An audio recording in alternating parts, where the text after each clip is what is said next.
Hello, everybody, and welcome to the last panel. And tonight we have a special show where we are going to be honoring a tier list of one of the Mount Rushmore of 90s action heroes. You had Stallone, Schwarzenegger, you had Van Damme, and the last but certainly not least was Steven Seagal. From his first movie, Above the Law, to his last movie, Beyond the Law. Whenever his kill switch was engaged, he was out for a kill, driven to kill, and hard to kill. All titles of his movies. Would always with a code of honor. He was also all used with 3 words. When he went out for justice, he used his code of honor. Especially when he was marked for death. Oh, that one's so good, dude. Or he was under siege, you know. He was definitely under 1 siege. and 2. Yeah, 1 and 2. But as always, I am joined by the best panel in YouTube. And starting first, right next to me, the one and only Labs Comics fan. How are you doing today, sir? We are awesome, man. When you get energized with bad movies, there's nothing like them. There's nothing like it, because some of these I can't even believe. I'm like, this might be my favorite thing that I've seen. This is one of the worst things I've ever, like, the amount of deityism that he admonishes upon himself in some of these movies. Even like the one movies where he amazing. doesn't do anything, he still has it all admonished upon him. But yeah. It's so good. It's so good, man. And, I'm all right. I'm all right. Good. I'm good. And right below him, we have the one and only, the man who is never wrong. Never wrong. Loves movies. How are you doing today, sir? You know what? I don't know about energized being the right word in my case for watching these, but that was sure an experience to go back and rewatch some of these, because it has been so long since I've seen them, and it was kind of fun to go back and rewatch some of them. I did have a good time for the most part watching them, so I am looking forward to talking about this. But overall, man, doing good, and let's have some fun. And you right watched them wrong, Bob. You watched them incorrectly. No, I am never wrong. I took that. I'm taking a page from Gray's book. You misunderstood the homework. No,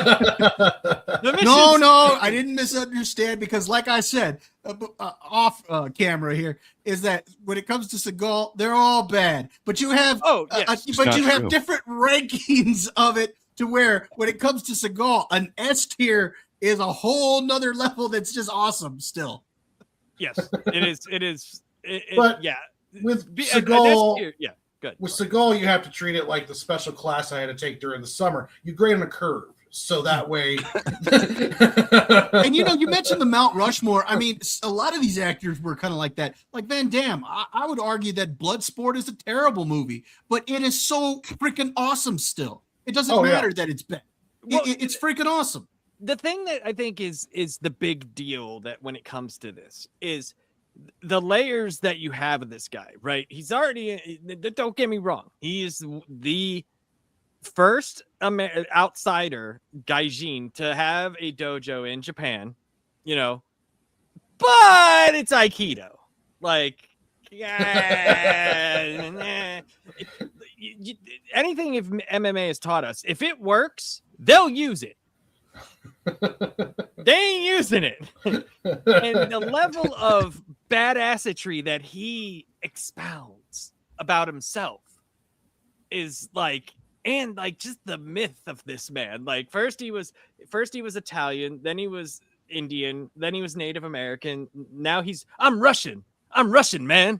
Like like we've seen him dancing like this with people, eating giant carrots for no reason with weird people. Like that's why I think when we look at the Mount Rushmore and you name all that, that's the only thing that keeps him there. It's not the movies. I don't know, man. So I wasn't looking forward to this, but what can I say? Watching these 15 in like the last 72 hours, man, I am on board the Seagal train, and this train is going to some dark territory. I'm telling you, it is amazing. I'm a fan, dude. I'm all on board again. It revitalized my love for the man, and Okay, I can't great. wait to rank some of these with you guys. You're gonna go out and start wrist locking dudes like and fucking Use their own momentum. It's they'll help me out. It's nice. They're black and just slick Fucking hard straight to back. kill. Like when he was doing this thing and Hard to Kill, when he was prepping, getting himself all. Oh, I backed thought up, you were talking about what he was running. like, dude, it was so good. It's hard to know because he makes the same motions for everything and the same facial expressions. Yet for he's everything so too. iconic. Come on, can you name anybody else who has a run that's more iconic? I'd say no. What about that little flippy move? What about the really fast little slap punch? You said a run that is more iconic. I mean, Tom Cruise, Jet Li, Stallone. Jet Li has a run of movies that we'll are have to compare. way better. Like we should do a tier list of that. Who's got the tier list of we runners? might have to do a 90s action star tier list. We might have to do it. Oh, let's do it. Yeah, are they? I'm down for that. Okay, I think there's no have might. to do it. That's on I will schedule. say, out of those, the big four of the 90s. Well, the do one we thing I include noticed about- Jackie Chan in there though? Because like he was pretty big. Yeah, I would in the include him. 90s. Well, it Mid-90s depends on and what you're defining it like. Is it 90s American? Because it was. Well, I'm Jackie saying Chan for really his didn't break American it. releases. Like Gotcha, Rumble in the gotcha. Bronx, Operation Condor, all Yeah, that got him like Mr. Nice Guy, the tuxedo, the Shanghai. That got him those roles.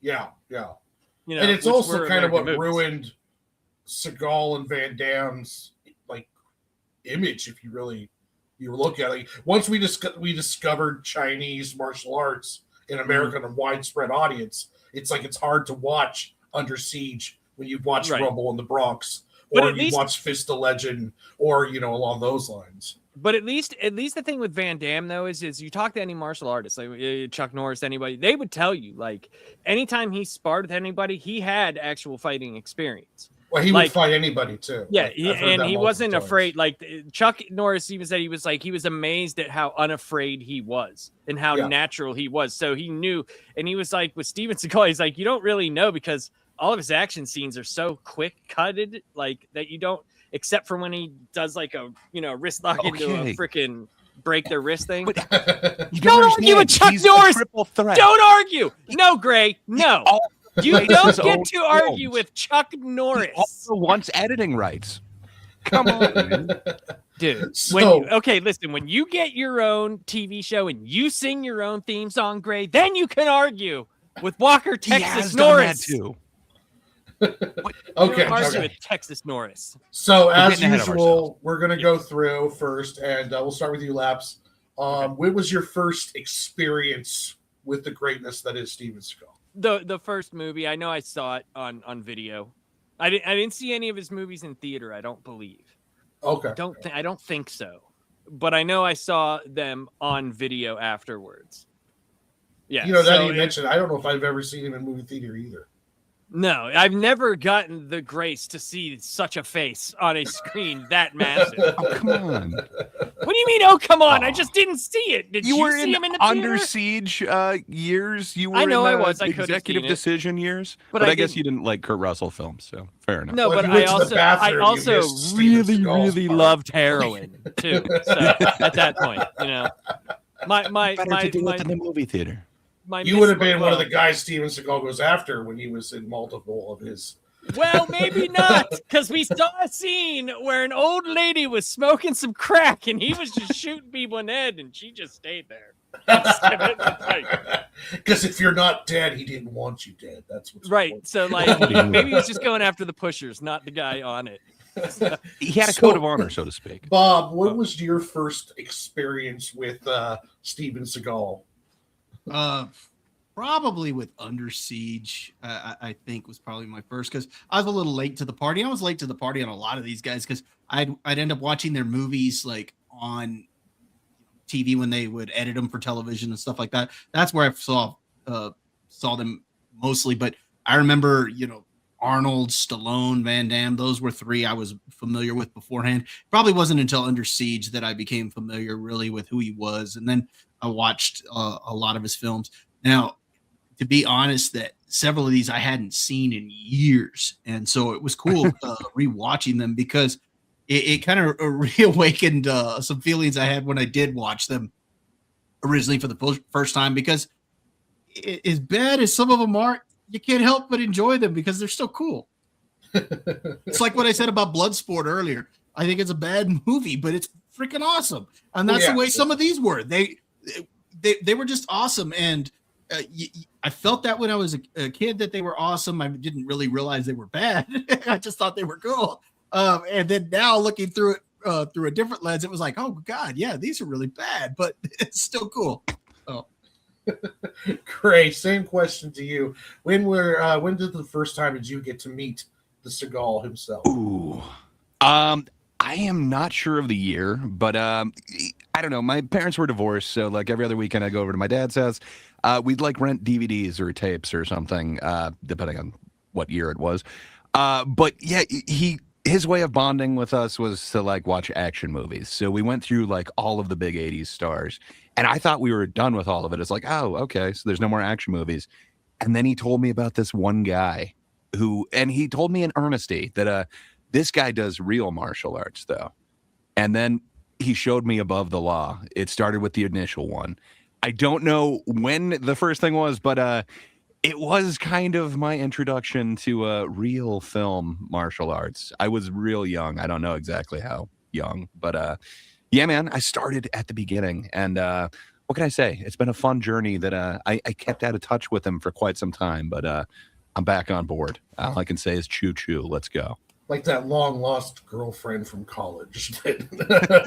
when you hung out with like your dad on, like you said, you watched movies. I guarantee you, none of his movies that he wanted were anywhere on your list. I'm assuming they became on your list later, but they weren't on Little Gray's list at that time. No, hey, good thing but you had I your gotta dad, admit, dude. Because I mean, look what he introduced you to. This is a whole new world for you, man. Well, I dug Above the Law. I got to be honest, and I was like, oh, and that dude can actually do that. Like he's really destroying people's stores and making him do flips and stuff. But yeah, and I found out it was staged. No. What? No. That's all real, dude. And there is a thing that we are going to talk about, which is going to be, I think, awesome for you guys. And the lore that you can create with this is actually fun. And this is something that me and my friends did back like in my really bad stoner days. What we did, and we'll talk about this later, but this will get you thinking first. We took like Steven Seagal and we did this with Van Damme, and we played like, if the guy was the same character just by different names because he was so undercover, where does it start, right? And where does it end? So in chronological order, yes, his movies came out in the year, but like if you look Marked for Death, that actually took place in the early 80s because he was in the coma for 7 years.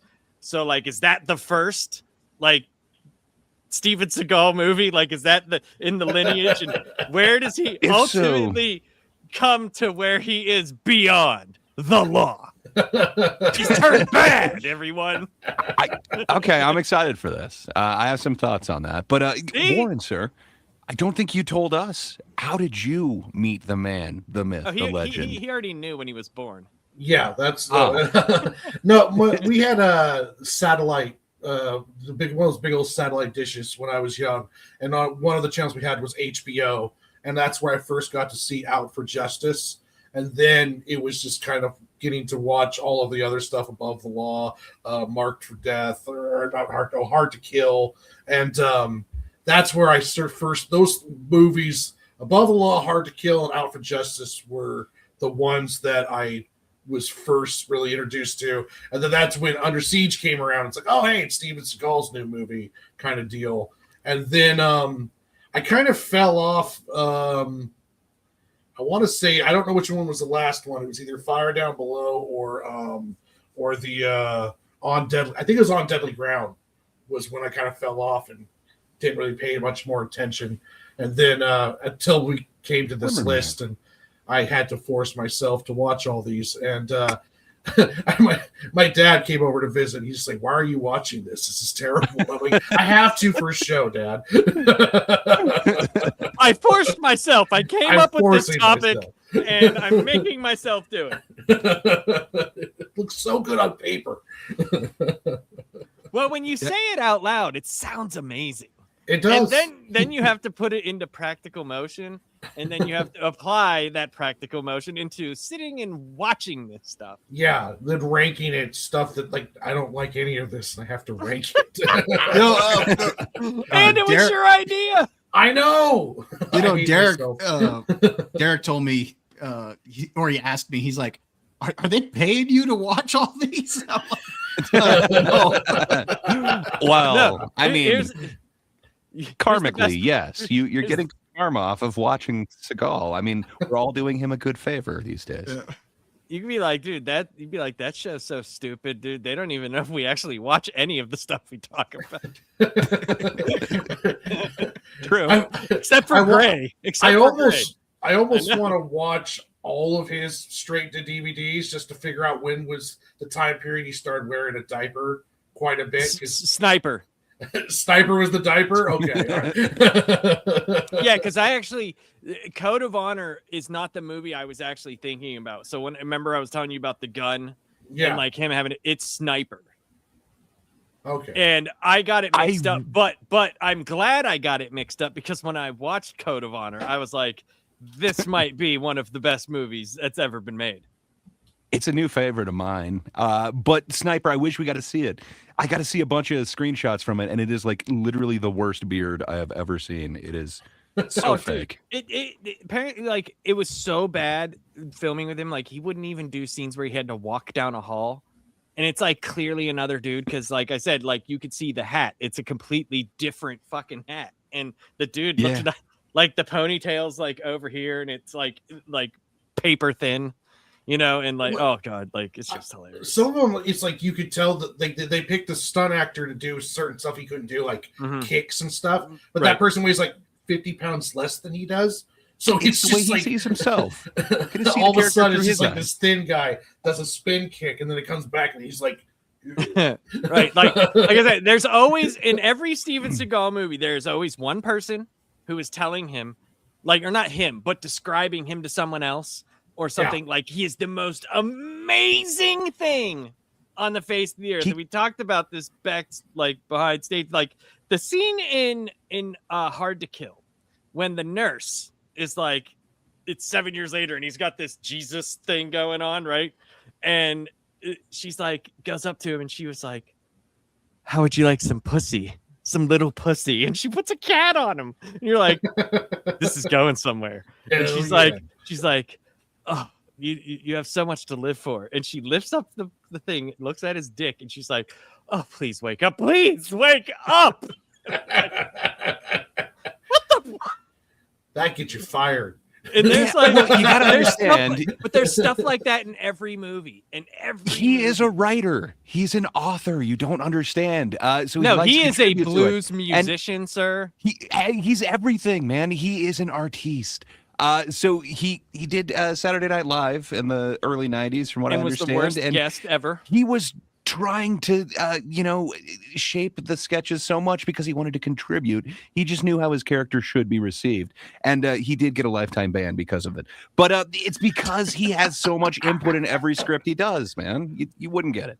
Yeah, you can tell. He knows how the Yeah, you could definitely tell. I mean, it's hard totally to tell some of the movies get it. apart from each other. I 100% get it. Like the one guy that they got, the drill sergeant guy, you know, you've seen him in everything. Early Army? Yeah, so like whenever he's describing Steven Seagal to the other guys, he's like, "This man is a myth. He's a legend. He could disappear in Antarctica. If he puts set in Antarctica with a bikini and a toothpick, he'll come back with $1 million smile on his face."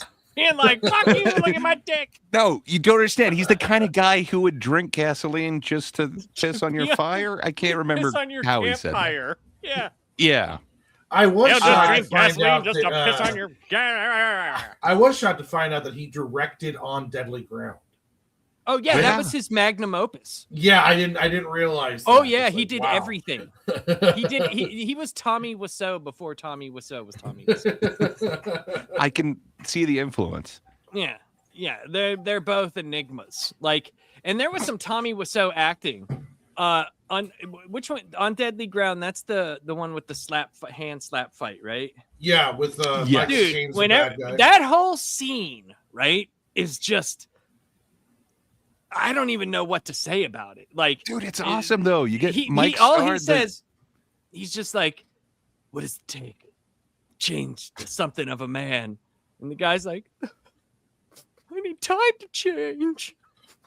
It's like- and he puts his hand on his shoulder, and this dude was just like the most racist dude ever, pushing Not anymore. pushing the dude down. It's And gonna then take him some time, but dude, not as anymore. as soon as that was done, the Indian dude puts his hand on him, delivers this line like Tommy was. He's like, "Oh, you're going on a great journey," and dude, Seagal looks like he doesn't give a shit. Right? He's looking over here, looking over there. You forgot about that whole cupcake run that was going on where he. Yeah, but that's after that. That's after. But he they already brought up made the guy. cupcakes. I'm just saying. But he, no, it was dude. elsewhere He's in like, his you mind. gotta go on a magical journey. All this stuff, and watch it. Seagal's got his arm around him. He's just looking like, I don't give a shit what this dude is saying. Get me to the next scene. Is there titties in this next scene? Possibly. That He did dude, direct it. there's titties in every Seagal movie. He's like, this is not the only way I everyone, get but to pretty close. This is the only Yeah. way I get to see him. So there's gonna be titty in this movie. Legally not allowed within 5 feet of any tits. Oh no! There's accusations. Some people might have known. Dude, But, the Rob Schneider story on Howard Stern is one of the funniest fucking stories. Go look that up. The Steven Seagal Rob Schneider story. It's pretty funny. It's pretty good. There's a bunch of interactions and stories. He is the man of myth and legend. So Yeah. I think you know where I stand with the man. But I know you do. you know, You love him. the audience wants to know even more, though. But they want to know where you stand, and maybe you can't quite bring yourself to say it I know aloud. where So this is going. there's a different way that we could go about this scientifically, if you will. Ah, Oh, And, all right. Yeah, yeah. So, Warren, sir, I kind of wanted to start with you. So, Okay, perfect. sir, you create amazing comics. You create these characters for there. I would have to think that a lot of time and effort kind of goes into creating a character, something to make some kind of impact. I just want you to rank, without knowing what's coming next, 1 through 5, your favorite character that Steven Seagal has played. Okay, perfect. First one, Mason. Gino Polino. Come on, man. You got the alliteration in there. This is from one of the Tommy Salami. great ones. It's from Out of for Justice. They took his partner. They made one mistake. They left him alive. Where would you put Gino Felino? Since as this far as, is my favorite movie of his, I will put this at number 1. number 1. Okay. Good to know. Let's go ahead and see the next slide. Okay. The character It's the same Oren goddamn Boyd. movie cover. They mostly are. Well, they're all the same movie, really. He doesn't change costume like much. Widow's Peak kind of changes sometimes the length of the leather jacket. But Oren Boyd from Exit Wounds, it's the one with the MX. He's not a perfect cop, but he's a damn good one. Oren Boyd. Where would you rate that character? I'm going to rank this one at 2. 2. Okay. I think, if I remember right, this one is Lap's favorite. It's Colonel Robert Sykes. He didn't wear this outfit in the movie, but he was a colonel. Did not. He couldn't fit I'm in sure an outfit at like some that. point he wore an outfit like this, but the character from Code of Honor. He's got sniper capabilities. He enjoys a cigar. Where would you put Colonel Robert Sykes? I'll put this one at 4. 4. Okay. We've got another fun name. Forrest Taft from On Deadly Ground. So, in the Alaskan wilderness, one man stands between greed and disaster. That is Forrest Taft. Half Italian, half Indian. I'll go 3 with Forrest Taft. 3. Ooh, meaning, wow. Sadly, that means your least favorite character is Agostino Finn Adair. Yes, that is true. That is my least favorite character. It's from Beyond the Law. But as Labs points out, he's got one of the most memorable voices ever. Dude, the performance, he really Rhodes. stretched on this one. So fair enough. Okay. I'm going to take that championship from you, Hogan. I'll tell you what. I tell you what I'm going to do. I appreciate that, Labs. I didn't notice that observation, and you got me, man. And that is 100% Dusty Rhodes. Not that it totally is. Again. It's totally Dusty Rhodes. All right, Bob, I think we need to get to know you just a little bit better. I'm not going to have you judge character. I think you're a good judge of character, but man, it seems like you know your way around some dialogue. So I wanted you to rank one of your favorite Steven Seagal quotes without knowing what's coming next. Dialogue? Just 1 through 5. He quotes a lot of stuff. So, first one, Mason Storm. That's for my wife. Fuck you and die. I'm trying to remember which one was this in. This was he's Mason Storm. This was out for a kill. This is Hard to Kill, right? Hard to Kill. Yeah, I was like, this is Hard to Kill. Okay. I remember which one was that. Okay. Yeah, for this one, I'll put this one at number 3. 3, middle of the road. Okay. Next, we're going with On Deadly Ground. This is Forrest Taft. Well, let's see. That's Natives 8, Oil Workers 0. Anyone else want to play with Cupcake? Well, with a line of dialogue like that, that's easily a number 2. I know. It's 2. Gotcha. That is the giant. That makes sense. Okay, at number 3, we have, it's from either the movie Cartels or Killing Salazar, depending on when you got the direct-to-DVD thing. The quote is, "This is the fucking come to Jesus moment, and I was not born on a fucking turnip truck, and I was not born at night. I was born on a bright fucking sunny day, man." Oh, number 1. Number 1. Oh, no. I mean, how can it not be with the poetry that is? No, dude. No. You can never, no, dude. Grade's going to get you, man. He's going to get you. I don't know about that. So now, Casey Ryback, Krill's a maniac. Go tell the captain he spit in my soup. Get my pies out of the oven. A 4. 4. That's respectable. Okay. Which does mean your least favorite quote is Steven Seagal as Alexander in A Good Man. Well, I'm sorry to hear that, because now I will snatch every motherfucking birthday. Told you.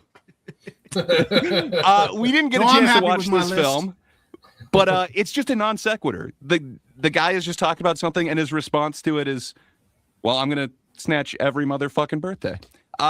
Fair enough. It might be a deep cut, but you need to watch that movie just to get that as a reaction. It is worth seeing. But thank you, Bob. You're welcome. I think we have learned quite a bit about you. Which now it brings us to you, Lapsed. Everyone's a favorite, and some would call you the unofficial scholar of, Seagal, if you will, a Seagaler. But all I'm going to ask you to do, Lapsed, is just the exact same thing that Bob did. Just rank which Steven Seagal quote is your favorite. And I know that you like his back catalog, so I dug deep.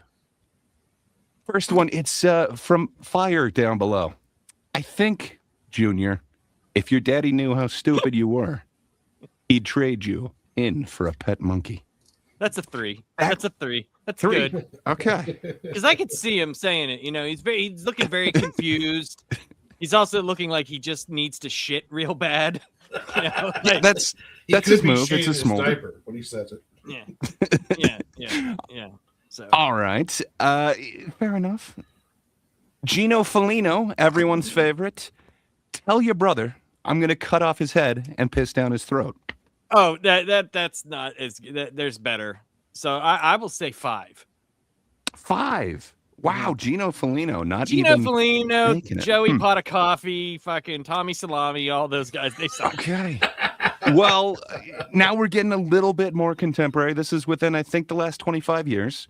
So we're going as Orrin Boyd from Exit Wounds. Jesus God. I'd like to make something very clear. I don't have rage. I'm a happy guy. You see this face? This is a happy face. You all would be lucky to be as happy as I am. Number 2. What do you think? Number 2. Okay. I gotta add the rest of that. Of course, in his anger dialogue management class. You gotta add the rest of that dialogue, or a little bit later, where he says, "See how happy I make everybody." It's a memorable scene. All right, Lapsed. This one comes from Fire Down Below and Jack Taggart. When it's over, you can go to your favorite proctologist and get a nice soothing ointment and rub it in the hole that hurts most. How do you want it? How do you want it? Where would you rank that one there, Lapsed? 4. 4. Yeah. I don't know. Which actually, right. I think this has sealed it with fate, because you have talked about this particular line before. This by default makes it your favorite. So it does come from Steven Seagal as Agostino Finn Adair from Beyond the Law. I feel like I'm talking to a retarded child. Don't do nothing. I need time to think about this. You don't do nothing. Don't do fucking nothing. Yeah. I feel like I'm talking to a retarded child. Fair I mean, enough. You should Shakespeare, do it in the man. Randy Rhodes. Don't do nothing. You don't do nothing. Don't fucking nothing. Hulk Hogan. I'm telling you, man, this is freaking Shakespeare, man. Oh, Dude, God. that's but one of the best lines of when I saw I died. I was just think laughing it's- so hard. I think it's funny. Just Gray reading them is a better delivery than Seagal gave on most of those lines.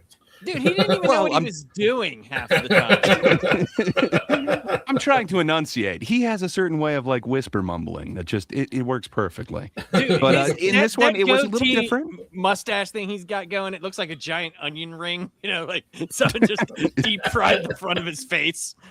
Like, the fucking thing cracks me up, bro. Love the blind Well, fight. thank you, Lapsed. Yeah, good stuff. Yeah, Good stuff there. Very good. Yes. Oh, that worked out so was well. supposed to leave the stage. There we go. Hit the wrong That button. worked out really well. It did. Yeah, I That think is one of really my shows favorite lines. people what we enjoy about this. So yeah, thank you guys for submitting to science. All right, shall we get started on this tier list? Oh, We we have need to. to. Sure. Let's do this. Oh, wait. Before we start, I wanted to tell you. So my wife gets she's a product tester, right? So she gets like a ton of stuff. Oh hell yeah! And she was like, "Hey, I got this Lord of the Rings makeup kit." And she was like, "Do you want the box to display?" And I'm thinking, why would I display a makeup box? You need people to know what Right. rouge you use. And she goes, "Oh, here, look." And I went, "What?" So this is what it came in. Like Oh, a wow. golden embossed. So watch this though. This is the best part. It has one of those magnet doors on it, right? Like this. Now inside, in golden embossed, in etching, is the whole Middle Earth map. Oh, that's cool. wow. That's I kind like of that. cool, man. yeah. Fair enough. Like that's really neat. And I was like, and it was loaded with makeup. She did like the pricing out. It was like $700 worth of stuff. Damn. And Wow. it came with this bag too, like this thing, this like Lord of the Rings Hobbit bag. I was like, oh, that's pretty neat. Huh. But I was so confused when I saw this, because doesn't this look like something amazing? They would put like all 3 books in a big giant oversized Bible or something. Yeah. You know, Yeah. like, yeah, because I was like, wow, because even like here where like it has like the name of whatever the thing is, it says the Fellowship of the Ring, and it's got like you could see in the back like the map, and then it's got the Elvish on here, and there's like this monogram cutout of the Fellowship walking, and you see other things in the background, like all through the thing. I know it doesn't show up on camera, but it's insane, dude. The amount of detail on this thing. That's like something you would get like the special 20th anniversary extended 4K Blu-ray, right? Or something, and it's huge, dude. It's huge. It's like 28 inches tall. I was so confused. I was like, what makeup? Why? Because I'm thinking, why would I? I'm thinking like the thing like this big. Like, well, like there's like 20 females who would enjoy Lord of the Rings would probably love that makeup kit. So it's like, well, I guess the colors. I guess from what she said, it's just different colors with Lord of the Rings like themed palettes. Like it's just regular makeup, apparently. Like it's just regular makeup, just awesome. With like different things that it's on. Like they had this one thing where all the eyeshadow circles, they were like the rings of power. It was like, okay, that's fun. I guess I just like the box. I was very surprised. So that's what I wanted to show you guys, what I was talking about from earlier. I was so confused. That is very cool. It's cool and confusing because you wouldn't think it would be that awesome. Yeah. So, all right, Gray, you're the worker of the thing tonight. Okay. Oh, look at that, dude. Look at wow. Seagal. Yeah, it's the Segalith. If it's Aikido approved. Yeah, we got a big ponytail energy, or Seagal, or you could go dollar store Aikido, or for the love of God, Steven.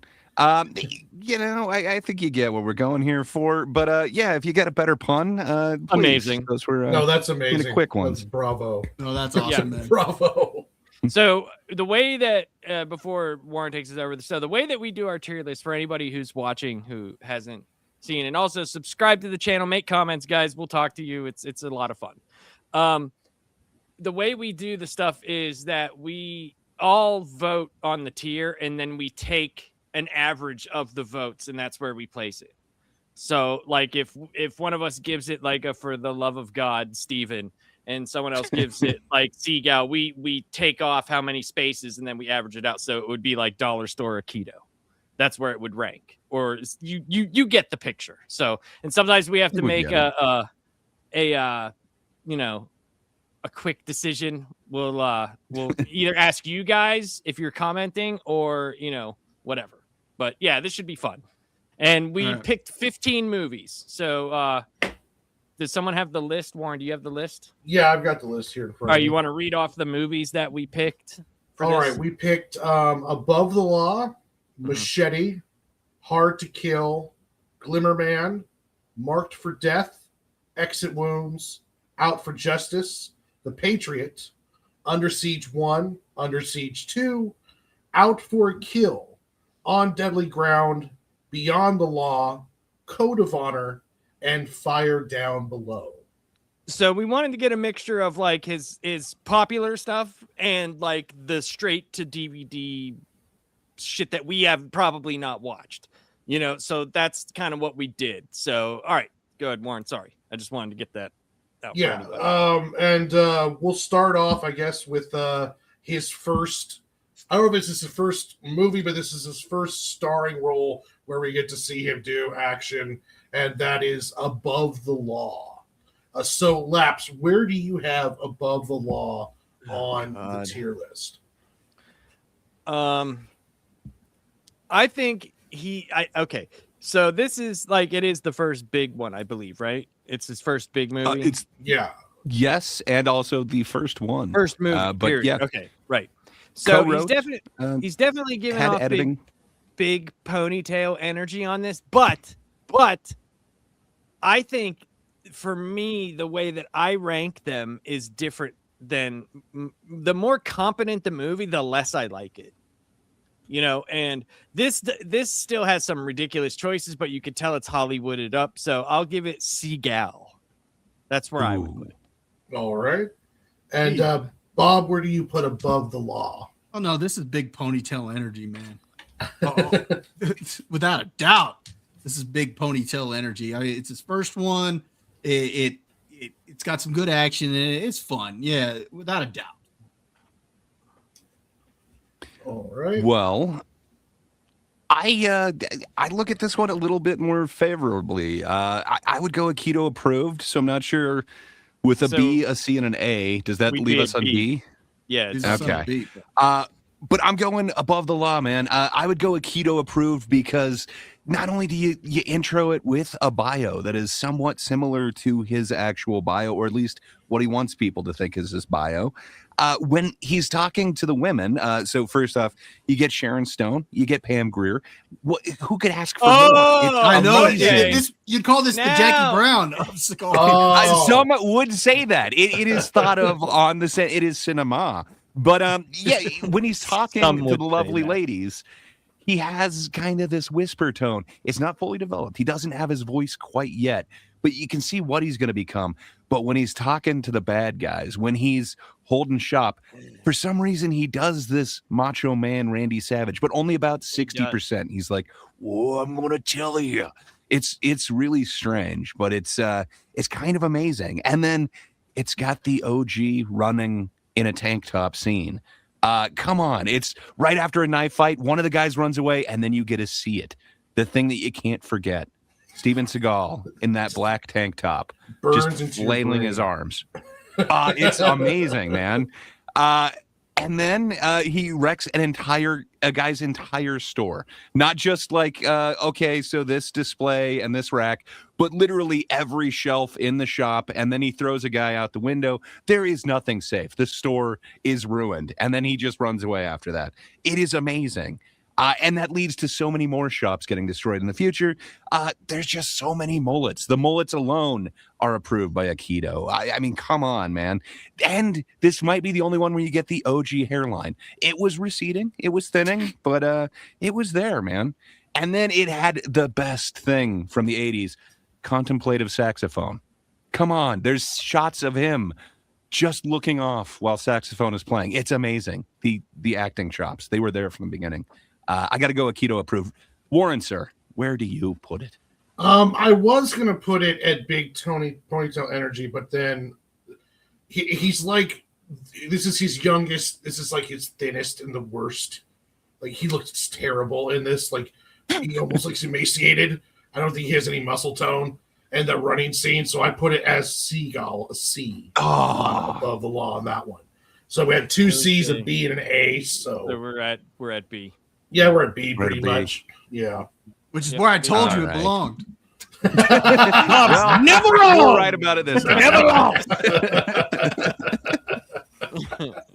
All right. So in a chronological order, the next one is Hard to Kill, which I believe is his Comatose movie.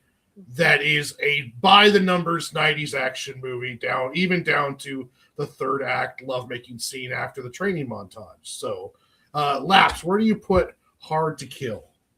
Hard to Kill is it's big ponytail energy for sure. There is some things in that movie.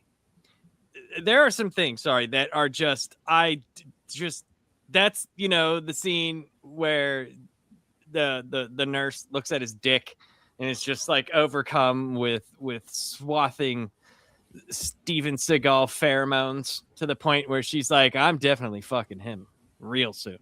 And she does. And so his wife gets killed, right?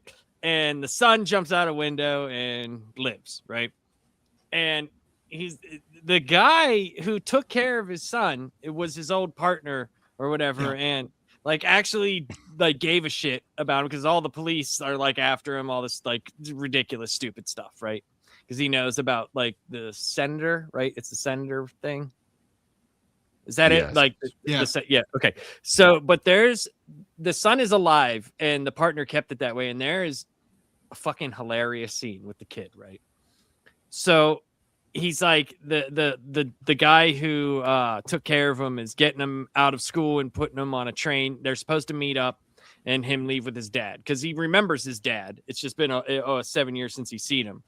And So they get out of the train, and the freaking guy gets killed because, of course, he does, because he's the only good, decent human being in the whole movie. So, of course, he has to die, right?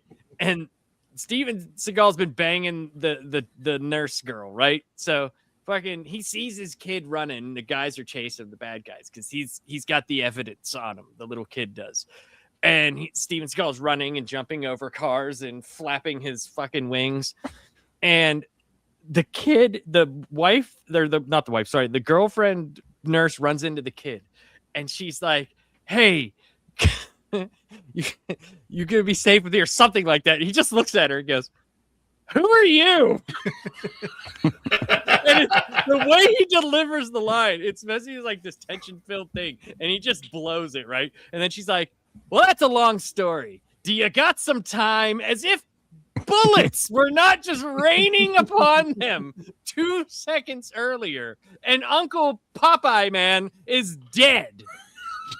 They never went back to that. They never went back to, like, the man who single-handedly saved him and his son. They explained it at the beginning of the scene. Like, that scene just pans to him, like, gruffly talking to the kid, like, well, I'm sorry I told you your dad's dead, but he's going to be...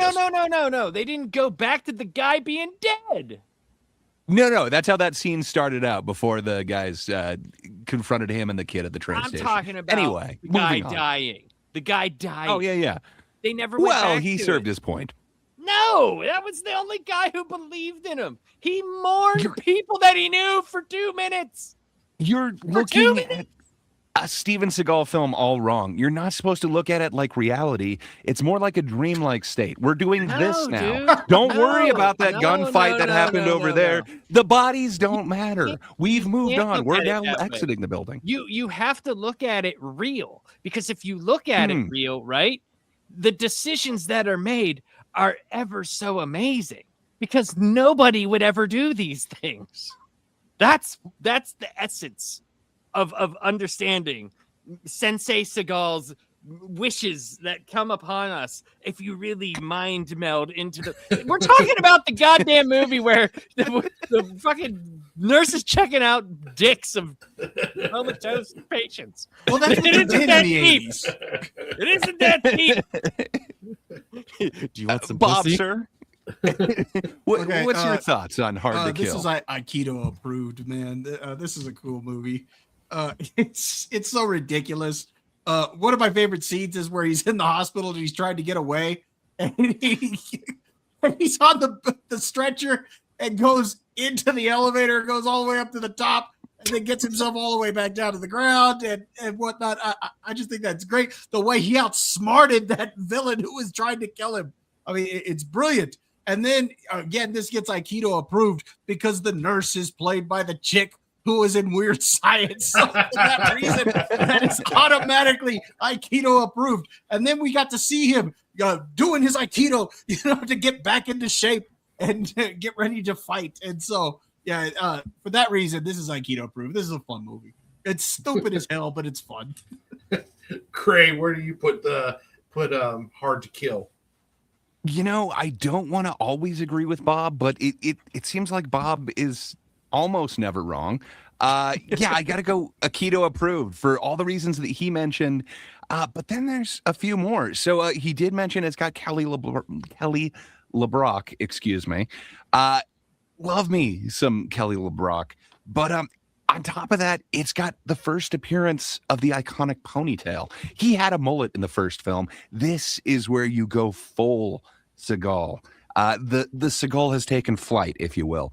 And then right after his first scene, or his first kind of whatever you want to call that, the first action set piece, you get a shot of Steven Seagal just driving home in his car. And what does he do when he's in his car? He turns on some Chuck Mangione Feels So Good, because it does feel so good to be Steven Seagal. And then later on in the movie, there happens to be a mansion at the end. It happens to be the same mansion as in The Big Lebowski. So that's a huge, huge Aikido approval, in my opinion. And then the actual line, that's for my wife. Fuck you and die. Like, I don't understand. Like, it is ultimately an 80s weird move, but what would you call that? The catchphrase before killing someone, the one-liner. But it works on a different level, and there's no emotion put into it. Just the way that he somehow rolls it off, just it kind of works and it doesn't work. And then the final reason why I'm saying this is Aikido approved, you actually get to see what Steven Seagal would look like if he had white hair. So this is his second movie, but he's in this coma for 7 years, and he comes out with a very white beard, and he's got some white in his hair. It's interesting because what are we now, like 40 years beyond his first film or something like that? It feels like it anyway. And he has the darkest hair that anyone could ever imagine because he's made some sort of deal with the devil. But Warren, sir, are we wrong? Is it not Aikido approved? What would you put Hard to Kill at? I put Hard to Kill at Aikido approved because I believe there's 3 films where he was used the best, and this is one of them. Even though the film itself is not great, but what I'm talking about as in like using Seagal and making him look like a comparable, like an actual action hero, and I think this is one of them. So I put it at Aikido approved. It is a really kind of silly movie, but I'm grading everything on a curve also. So this is definitely up there at Aikido approved for me. Dude, remember so that's the scene where he's going to the senator's house and there's the guards outside and they're talking about the butts of their gun or the whatever, and he's like, I try to keep mine in because I feel like, oh no, I feel like a pussy whenever I don't have this in. Like, and I'm like, why did that happen? Why did they say that? What was the point? It's a weird movie. So Steven Seagal in his kind of early whatever you would talk about it, whenever he would talk about this film, he would always say that it's one of his least favorite because he had the least amount of control. He hated the fact that he didn't get control of editing in this. And then there was somebody else directing, and they just kind of wouldn't take his advice. So he kind of hates this, but it's a reined in. Senator. The blood. It does have one of the iconic lines for sure. The blood I don't know, bank. man. It is kind of the most traditional. This can't be Aikido approved, man. It was 3 Aikidos and 1 big ponytail, man. Laps, just because you're wrong, man. You just get over it. Okay, so next on his list is Marked for Death. This is the one where he takes on voodoo masters and the Jamaican drug lords, and it's actually pissed off the Jamaican community at the time with the way they were represented as witch doctors and drug lords. So, Laps, where do you have... This is Aikido approved. Now this is some shit right here, man. The guy, his partner, the guy that does the voice for the president in Rick and Morty, what's his name? Keith David. Come on, man. Yeah, Keith David's the shit. I can't remember people's names. I still He's got the coolest firsty name. It's Keith David. Anyway, so no. The person who has the best first person-y name is the original Green Ranger. You know, Jason David Frank. How do you beat that? That's 3 of them. Keith David. No, dude, no. We will have to debate that sometime. Because you might be right on that one, Laps. I'm just saying. Mike, it's got 3 of them. 3 first. But dude, this movie, dude, is so weird. It is so weird. It like scenes happen for no reason. There's a point, right? So like he's out of the game. I'm done, right? And this cop keeps telling him like, you should work for us, and like, you know, you're gonna help me on this one. And he's like, nah, I'm retired. Until you know, it happens to his family. He gets involved in some stuff, you know, and they shoot up his fucking family's house, his sister's house, and the niece gets hit. She's like, you know, by the drive-by, and she's going into like having brain damage, and they have to do surgery and all this stuff. And Steven Seagal has this scene where he touches her hand, And you can tell right at that time, dude, he is literally thinking, I wish I had a chicken biscuit. That is exactly what he was thinking at that scene, because that is the only thing that may make a lip quiver on a Steven Seagal. So then it's amazing. They do this scene, right? This is one of my favorite scenes in any Seagal movie. This dude like goes to this witch doctor's like, you gotta help me. Like, you gotta be on my side. You're gonna do it for me, right?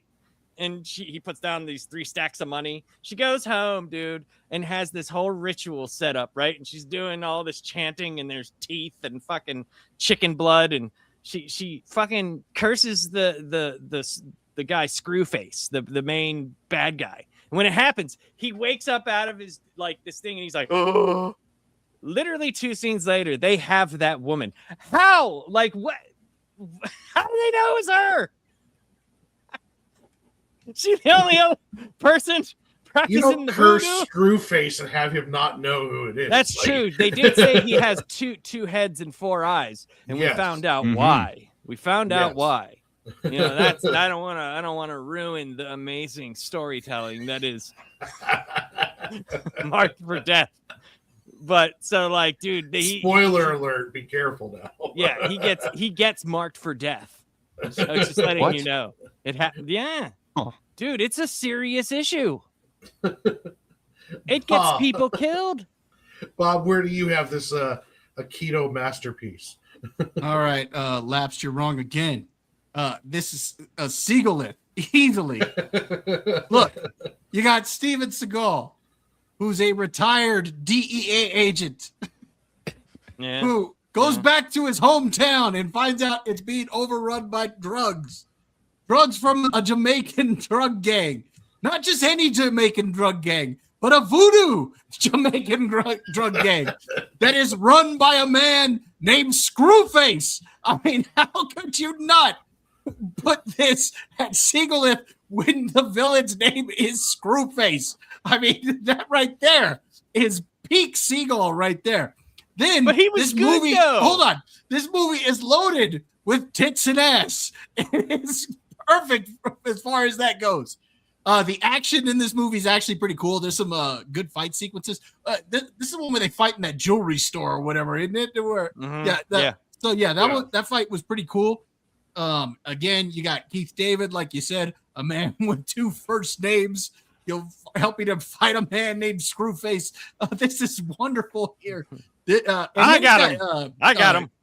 It's got a pretty good kid actor at the time who plays his niece, Daniel Harris, in the film. So, yeah, I got to put this one at Seagalist. This one's fun. It's so bad that it's fun. Dude, he did wrist locks, ankle locks, knee locks, locks. He wrist locked a door open. How do you know this is Aikido approved? No, it's got much Aikido. Screwface, a man named Screwface did it. But it might marked for death. It might end up at Aikido approved because for me, it's only big ponytail energy. Oh, great! I understand, but it doesn't feel completely original. It was after some of the ones that it feels like it's kind of derivative of. But you got Keith David in there, but he's not doing the Keith David stuff. I want him to be more of a badass. But I want him to have that coach who comes out of retirement. Exactly. He's a football coach in this. What I need him to be is a specialist who can see aliens. What can I say? John Carpenter knew how to get that out of him, and he could have given us so much better of a fight in this. That being said, I do think that he is the best part of any of the peripherals of this movie. And then, but hold on, wait a second. Parts that don't make sense. So somehow they hide all of their guns in like camera equipment, and then they get down to Jamaica, but then they may or may not take 2 of someone's eyes with them somehow and come back to America. I understand this is pre 9/11, but it can't be that easy to get it past security on like a commercial flight, can it? Okay, so wait a minute. You're saying that Steven Seagal fighting a Jamaican voodoo cult magic Led by Screwface. led by Screwface. Hold on. Chicken bones and all, along with the weird staff it's sword. not original. It feels. Let me double check this before I say it. What does this movie feel like, Gray? Okay, so it feels very much like a ripoff of Blind Fury, Rutger Hauer's Vietnam vet This does inspired not feel like sword movie. There is, It feels like it's as close as Steven Seagal can get to it. No, Of course, he doesn't have the Rutger Hauer charm, so it doesn't quite get there for me. But what can I say? It's got other detrimental parts to me. For one reason, I don't know what the reason is, other than I guess they could somehow turn the screen green. There is a completely pointless night vision goggles scene. It gives you POV of Seagal turning on the night vision goggles and then like hiding and cowering in a corner, kind of, and then kind of hiding in this beaded curtain and then kind of stepping out. He does nothing. He doesn't shoot anyone. He was and then looking for sees some of the bad Screwface. guys.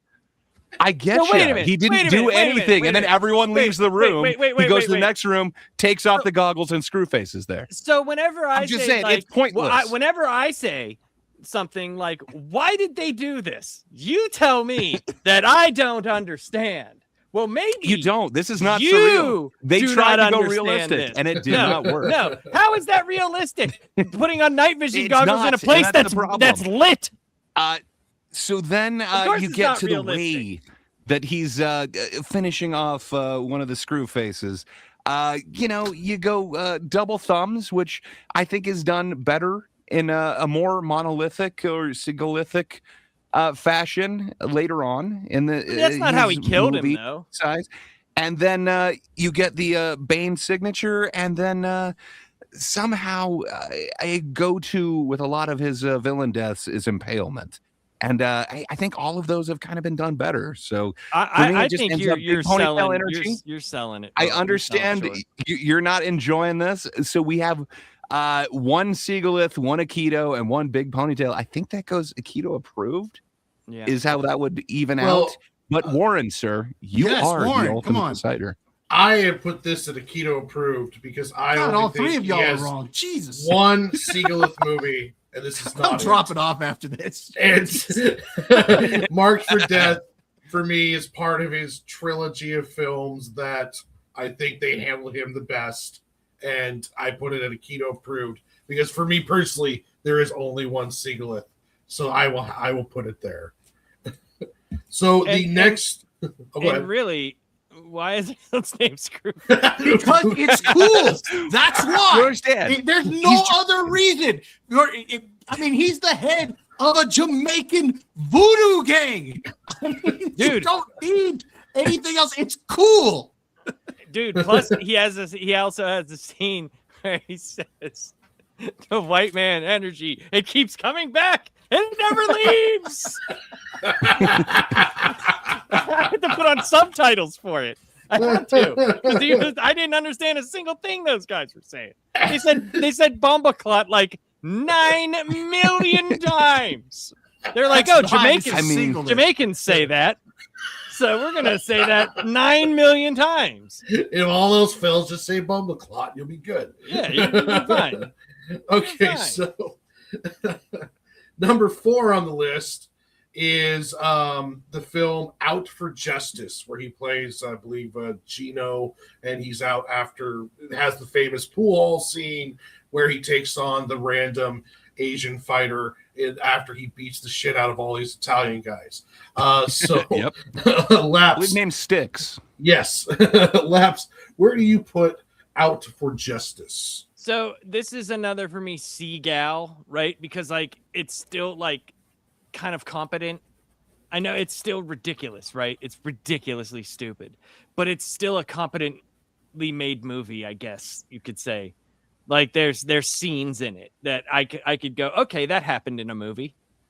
You know, not where you're still trying to process the story of Steven Seagal fighting a Jamaican voodoo gang with the leader's name of Screwface.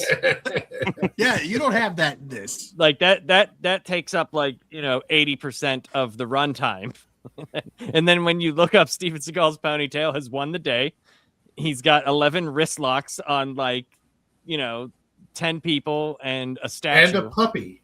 And a too. puppy. And a Oh puppy. yeah, the puppy. He saves the puppy. So, there's stuff in this. There is good stuff in this, though. There is like good stuff that's funny to me. And like I said, I watch them for completely different reasons, apparently. So this one for me is Seagal. Where do you put this one at, Bob?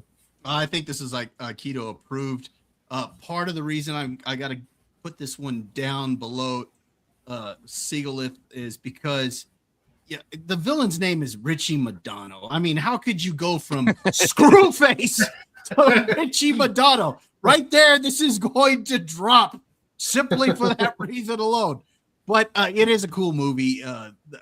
I like the kind of twist that is, or shouldn't really say it's a twist. I mean, you kind of saw it coming, but that turns out his partner was dirty and having an affair, banging all these women, and he banging like 2 different women at once and whatnot. And then speaking of women, there's some of the ones in the film. Juliana Margulies, Gina Gershon are in the film. So yeah, segue. Speaking of women, yes, that is an important aspect of these films, especially early on. Maybe not later on, but early on, it's an important aspect. I go right for the titties. That's what I go for. Steven Seagal, everybody. Well, because it's the 80s and 90s, you got to have the obligatory tit shot. You have to. Of course, you have to. So yeah, Out for Justice is like keto approved. There's also some good fight scenes and whatnot. And I love at the end where he runs into the guy who threw the dog out again. So yeah, that's cool.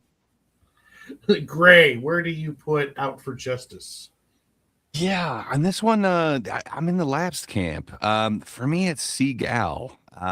That's 2 Seagals. And one a keto approved. So we'll have to see where this ends us up. But yeah, so you got William Forsythe, who I absolutely love. William Forsythe in everything. And you got Jerry Orbach, who, he always plays a detective and an awesome one. Or I guess in Delirious, he's an ad executive or a channel cable executive. But yeah, I like the cast. And then as Bob mentioned, you do have Gina Gershon. You do have a couple other lovely ladies. Juliana Margulies, I believe, was this one, or if not, I'm getting like 2 of them confused. Yeah, but she was in this one. Yeah, man, sweet. So in this one, you get this weird, what would you call it? A cardigan, a sleeveless cardigan thing with no undershirt look. That's the first time you've kind of seen him in a button-up vest sleeveless thing. It's a choice. I'm glad he didn't kind of go that route for too long. But he did something other than just odd clothing choice in this one. He did like a super, a bad Andrew Dice Clay impression, like the entire time. It's just like Italian, but way too much. And it's like he doesn't quite understand how it should be done. Like a human, anyway. No, so you I don't know. understand, Gray. This is Steven Seagal we're talking about. So this is the first time that he didn't completely destroy a store. They made me think that he was going to. They take him into a butcher shop. There's a bunch of dudes with knives, a bunch of glass cabinets, but hey, the store was completely intact. Nothing really happened there. But yeah, that line, tell your brother I'm going to cut his head off and piss down his throat. Man, there's some iconic stuff here, but at the same time, it's just, for me, it lands kind of flat. Where they're trying to get laughs, like the dog thing, it doesn't quite work for me. And where they're trying to get serious with the action, it doesn't quite work for me. So it's kind of a Seagal for me. But Warren, sir, where is it for you? For me, I've judged these like the opposite of what Laps is on this. So for me, this was like his most competent movie, like out of everything he's done. For me, it's like if you're going to use Seagal in any way, they used him the best. They made him look like a badass. It worked for him, and this is part of that trilogy of films where I thought he was used the best. And I'd have it at Seagalith. So I would imagine with an A, a B, and 2 C's, it would probably, or an S, an A, and 2 C's, it'd end up at B. level, I would imagine. No, that's going to end up as an A. No, it's an A. It's an A? Okay. Yeah. Yeah, Okay, because we're for going me, lowest It's A. where I told you it belonged. for me, this movie is like Seagal being used the best. And it's like, okay, how are we going to use this big potato head dude? Well, this is the best way to do it. And it was like the most competent film. But at the same time, though, hearing you guys talk about it, it's like it is also kind of like also the most, could be kind of seen as also the most bland of the films, because it's like he's not taking on voodoo warlords. He's not doing a coma. Breaking up with the sex crazed nurse. I mean, so it's also, but this was like his most by the numbers. Okay, we're gonna use. What this is guy, Gino Felino from the neighborhood? ABC Richie. ABC Richie. All right, so now I respect that. Number 5 is the first Under Siege. So probably, arguably, I would believe. I don't know if it is like money wise, but I would imagine this is It's his best. It's his most. Yeah. His most popular film, and everyone knows this is when he plays an ex-Navy SEAL, I believe, and he's now a cook for an admiral, and then the boat gets taken over by Tommy Lee Jones and a big-breasted stripper. Lapse. Hey, Gary Busey. Come on, man. Don't call him that. He's just dressed up into one scene. We get to see Gary Busey in drag. We get to see Tommy Lee Jones pulling off his best stone crocked out rocker, and we get to see big boobs. Lapse. Where do you put Under Siege? I think this was like him flexing his hardest, in my opinion, because this is the movie where he thought he could act. You could tell, like, he really thinks like what he is doing is making an impact on the people watching it. Like, I'm gonna get through to them, not with my action scenes, which are plentiful, but if you notice, every line in this movie is fucking just like, shut up, Steven Seagal. Oh. Shut up. Shut the fuck up, Steven Seagal. Please stop talking. But it also has really nice boobs in it. It's a good cake scene. Makes you want to eat cake, you know. But I mean, is that what it did? It makes me want to eat that cake.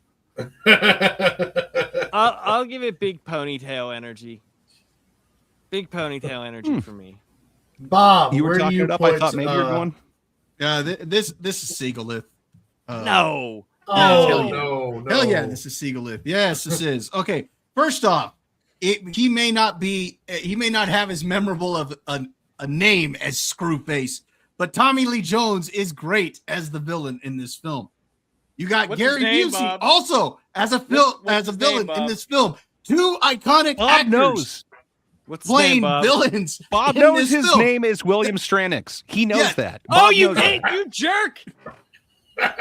Jerk! How much coke was snorted during the making of this movie? So all of that is really cool. Again, you got a great cake scene. That in itself is freaking awesome. And then just to add to make it Seagal, the girl who jumps out of a cake ends up fighting with him on the boat. I mean, how great is that? Because it's ridiculous as shit. And she's out there doing Navy SEAL crap. So I think this one's fun. It's his most popular. The fact that he's a cook, and you find out, of course, he's a Navy SEAL. It is just because he got in trouble. That's why he was there to begin with, just to kind of finish out his tour of duty and whatnot. But yeah, I think this one is a lot of fun. I had a good time rewatching Under Siege. So we got a B and an S. Gray, where do you put it at? It is the Seagalith. It is the Seagalith that I measure all other Seagal films by. It is Seagal in full flight. Wow. What can I say? Bob is not wrong on this. Yeah, that's what I'm talking about, man. Not only is Erica Eleniak's Jordan Tate an amazing character who she has two rules. She will not kill and she doesn't date musicians. But she just now met Steven Seagal, so maybe those rules aren't as hard set as she thought.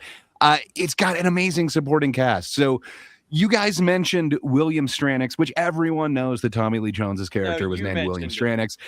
It's amazing. He's a great character, but come on, we're looking over Busey. This is possibly one of the most lucid performances he has ever given post the motorcycle incident.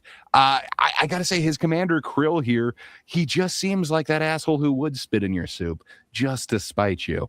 What can I say? I like the combo of Gary Busey and Tommy Lee Jones, and anytime you get like a punk Tommy Lee Jones, I'm fully in. And then you got a whole bunch of other what would you call it, like supporting cast members. Troy Evans, he plays one of the shipmates, one of the older guys. Right, Troy Evans. Always awesome whenever I see him. I forget his name, but the dude who's the engineer on Star Trek The Next Generation, that dude being kind of like the butt. Not Geordi, the other dude, the British guy. Colm Meaney. Yeah. Colm Meaney, yeah. Thank you. I always forget his name, but I always love it when I see him. And, man, come on. O'Brien. I was I going to say O'Banion? I was going to say the wrong name. Yeah, no Chief what. O'Brien. O'Brien, thank you. I always love seeing all of these supporting cast members, and man, even the commanders in the room. I forget all of those actors' names, but the fact that they were able to bring them back for the second one, love it. They actually worked. One of them was like the father, Greg's father on Dharma and Greg, and I knew him Dharma from somewhere. And it turns out it was Under Siege. That was the one thing that got me there.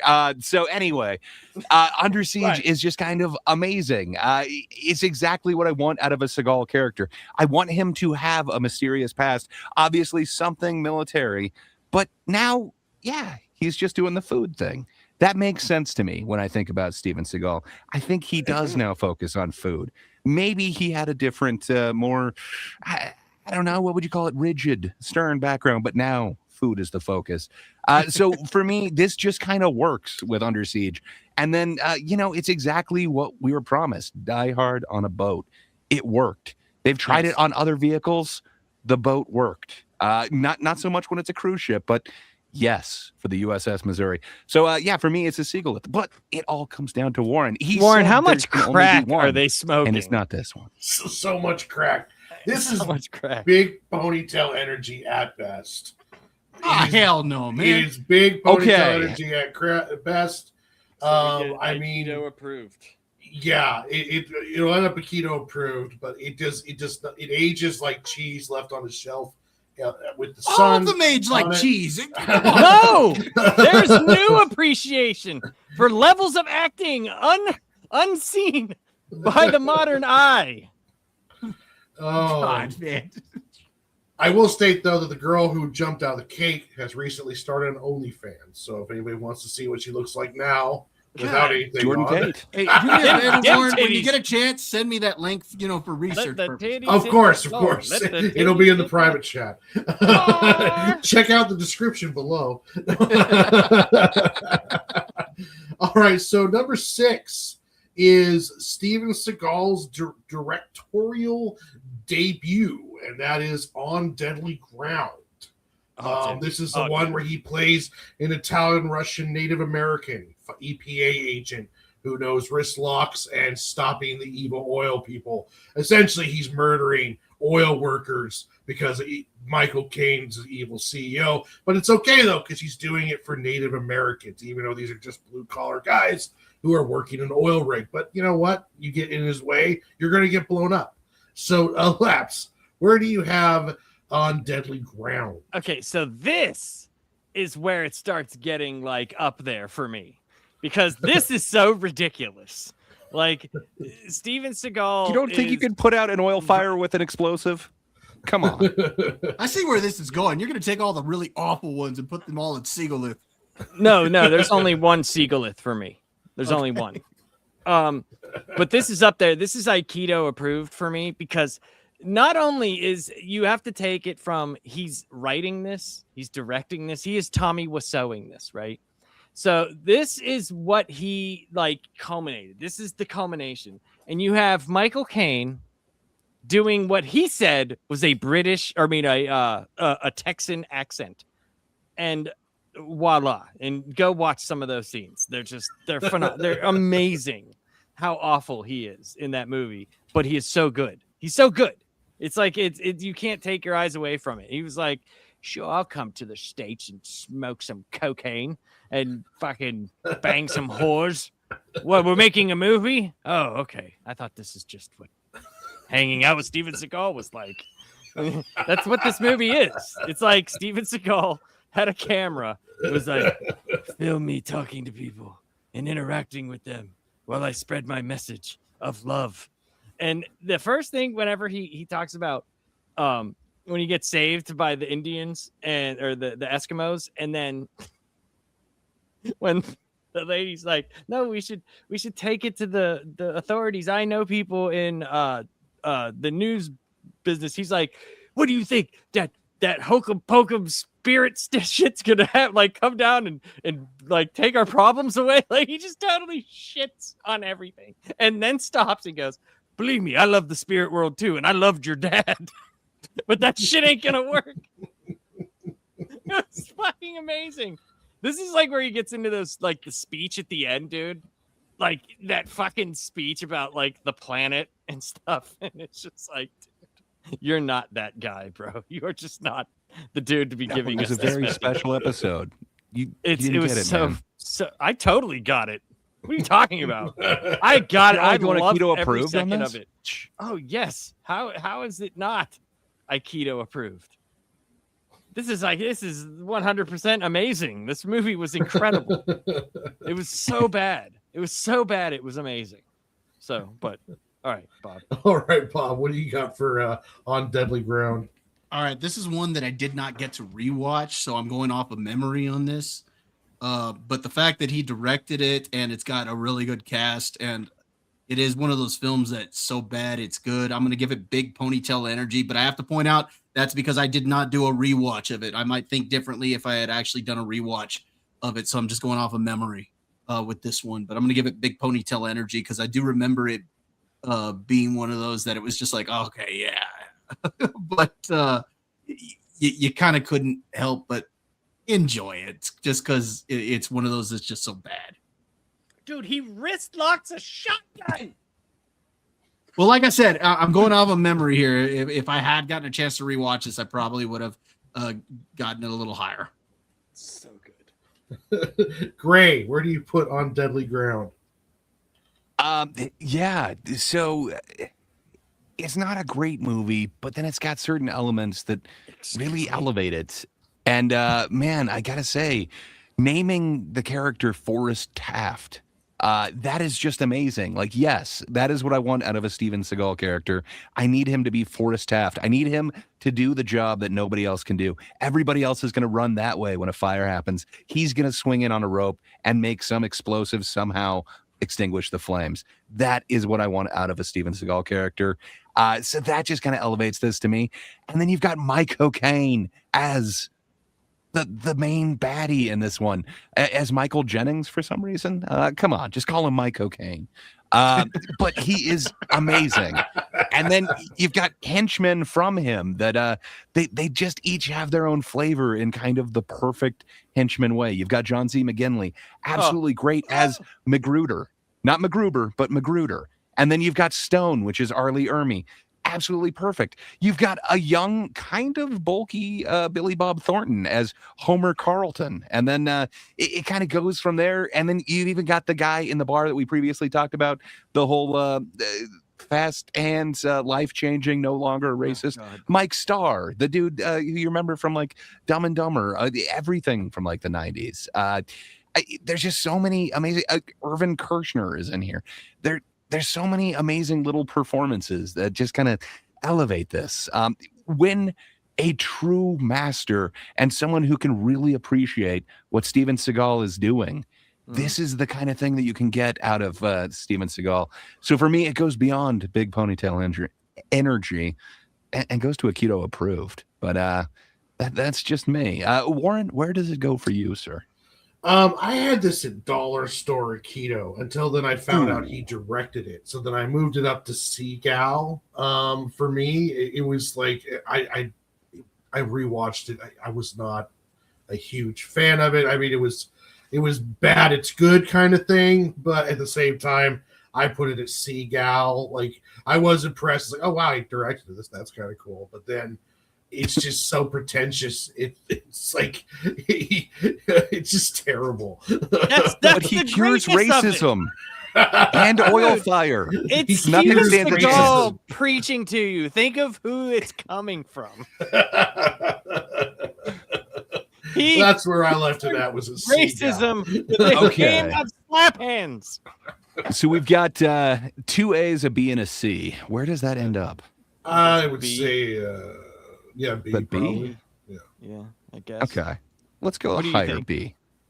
All right. I'm thinking higher B because of the 2 A's, but I don't know. Okay. I'm what, Okay. like 5 for All 6 right. now? Sure. So now we're back to, instead of Die Hard on a boat, we are now Die Hard on a train, with his follow-up to his massive hit, Under Siege 2, the film where he can get thrown from a train, dragged by a train, and not mess up one hair on his head. Laps, where did you put Die Hard on a Train? So this is one that I started watching. I fell asleep. So I don't really remember a lot of this, but I do. This is where I was like, okay, so in was it Marked for Death? That was one of the first movies where I actually saw people land punches on him, right?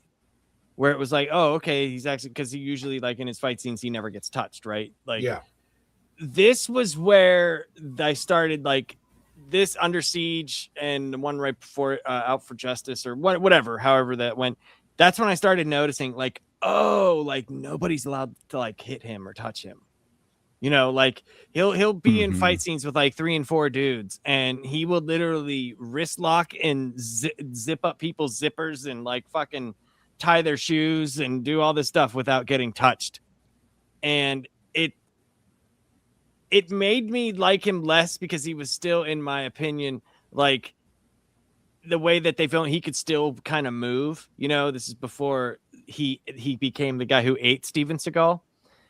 And and it's just one of those ones where I'm like, I think for me it's better than the original one, because of it's like getting more and more ridiculously stupid. Like, I'm not saying it's a better made movie by that.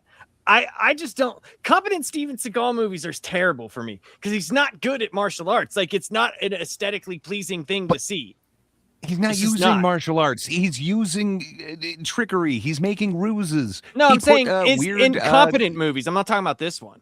I'm not talking about this one. This he- was totally incompetent and hilarious. In the first one, he pops the circuit breaker, puts a scouring sponge inside of some flammable liquid inside the microwave. So as soon as they pop that circuit breaker back on, he's got a bomb. Yeah. It's amazing, man. Yeah, He's it's not great. using his You're- Aikido. you're- He's using his smarts. Yeah, his, right. chicanery. Steven Seagal and smarts. You should have played Reed Richards. Let's move on with this. Like, it just, to me, it was more enjoyable because of the stupidity of it. And I just can't look at a Steven Seagal movie and be like, all right, I'm going to watch this for the enjoyment of what this movie is supposed to be, because then it will never happen. It will never happen. Like, it just won't for me. But if I watch it in the sense of like, this is like ridiculous. Oh, Steven Seagal, stuntman, is a very talented martial artist. 100%. Oh yeah, we all agree. Yeah. Good But point, his Walter. martial arts, like, they're just not practical for anything. Like, you know what I mean? Like, they're not, if they would work in any situation, like they would be used. We'd be seeing them in the multiple federations of mixed martial arts that we have around the world. So it's like, to get through that, there's certain things that he can't do because of the limitations that he has. So whenever they do that, it's still like uncanny valley. You know, it's not him. You know what I mean? Like, all of a sudden the head gets round, the ponytail's a little bit off to the side, because he has like a eraser shaped head. Like, it's a very odd head. It looks like, those jugs that you make iced tea in. Like, someone could just grab him by the ponytail and pour the contents seconds of Steven Seagal out into a cup, and you'll Thought of it that way. you'll get the same result. You'll get the same result as anything else. So I got to be honest, I'm not sure where that falls on the scale. This review it's of Under Siege this- 2. Yeah, you can try to move me on. I'll remember that the next time you take 14 minutes to tell us something before the actual name of the movie. Your hate mail will be mailed soon. Don't worry. No. Oh. I'm gonna give it big ponytail energy, Ooh. which was one Okay. above what I thought Under Siege was. The first one. Bob, do you love Under Siege 2? I'm gonna go with Dollar Store Keto with this one. Ooh. Part of it is because they took the premise and they just tried to give you the exact same movie but on a train. And Like you mean like all the other movies? yeah, exactly. But the others don't have Screwface in them. So What are we talking about here? okay, so the villains in this one are a clear downgrade from the first film. I mean, it's kind of hard to top Tommy Lee Jones and Gary Busey. There's just no way. And I think the villains, I think, are very forgettable in this film. You got rid of the cake lady. I mean, come on. Right there, it's already a downgrade just from that standpoint. Yeah, only but those cool are thing all about this- competent things. I did think it was kind of cool that we got to see a young Katherine Heigl in the film. But otherwise, there's not really a whole lot memorable for Under Siege 2, at least not for me. So I'm giving it Dollar Store Keto. Gray, where do you put Under Siege 2 at? Well, this one might put me in some dark territory with the rest of you guys, but what can I say, man? It's not as bad as you're saying. It is some dark territory that he's going on, but come on. You've got Eric Bogosian and Everett McGill as kind of this weird team of bad guys, but that's not it. You've also got Peter Green, who I believe in just a short year or something like that after this, he'll be in The Mask. No, this was like 2 years after The Mask, a year after that. I don't know. It's around that time. It's Peter Green. He's awesome. It's always awesome seeing him as a villain, even if he's the mercenary who doesn't quite know about Casey Ryback. You've got Marcus Penn, who's played by Everett McGill, who does know. And if he didn't see a body, he has failed. And then, the aforementioned Katherine Heigl playing the niece of Casey Ryback, Steven Seagal. I enjoy it a lot. And then you get kind of a lesser, I guess, henchman, just regular henchman. Jonathan Banks, man. I always love seeing Jonathan Banks in any movie. But it's just kind of interesting seeing his just kind of like bit parts and then how they kept getting bigger over the years. I always love seeing some Jonathan Banks. So while it might not be Tommy Lee Jones and Gary Busey, man, the villains in this, they still hit pretty hard. And then we didn't even mention Morris Chestnuts as Bobby Zax. Come on, another firsty. But yeah, man, I dig this movie. It's not as bad as everyone is saying. It's no Speed 2 Cruise Control. It's watchable. That being said, I think I'd go big ponytail energy. But Warren, you're going to set us straight. Where would you put this thing? I have to agree with Bob on this one. It is definitely Dollar Store Keto. Everything is a downgrade from the original, all the way across, from the action to no boobs to the bad guys. No boobs. It's just also too. It laps. I didn't really think of it too much until you mentioned it. Also, it's like he never gets hit. Like there's never a time, like when you're watching, at least like when you're watching Kickboxer or Bloodsport, like or a Stallone, pick a Stallone movie and he's getting the shit kicked out of him by the villain. Seagal never goes through that whole, oh geez, he might actually lose this one kind of phase. I mean, he gets shot a lot, but you never think that that's actually going to do him in. But Peter Green saw blood. He got injured. But fair enough, I'm going Dollar Store. So was it 2 B's and 2 D's? Yeah, so C. C, then he's a seagull. All right. Number 8 is Glimmerman, which is them trying to pin an action star with a comedian and trying to capture, I guess, the Lethal Weapon kind of formula. And they did this with the oldest Wayans brother, and it's just your usual cop deal. I believe Seagal's called the Glimmer Man because he's very stealthy or something along those lines. But Laps, where do you put Glimmer Man? So this is the only one that I didn't see, that I didn't get to watch, and I've never seen before. So I can only imagine like what this is. So, but I cannot. You can't imagine though. I can. No, what he can do with a credit card, it is unbelievable. You would not believe it. Is it about the same what he can do with keys? It's more. I'll give you a hint. He kills people with it. Oh, really? Multiple. No with way. one card. I couldn't imagine that. You would have thought like it would have been something amazing. Product placed with a MasterCard. So I can't be involved in this one. So sorry. Bob, where do you? I honestly can't Man? either. This is one I haven't seen. I didn't get to it, and I haven't seen it before. So I'll let you two figure this one out. All right, great. It's the 1v1 match. What do you? I'm Okay, assuming this isn't on Warren's list. I'm almost assuming that. It's probably not, and fair enough. I can see why it wouldn't be. But first off, might I say that this was directed by somebody named John Gray, so based.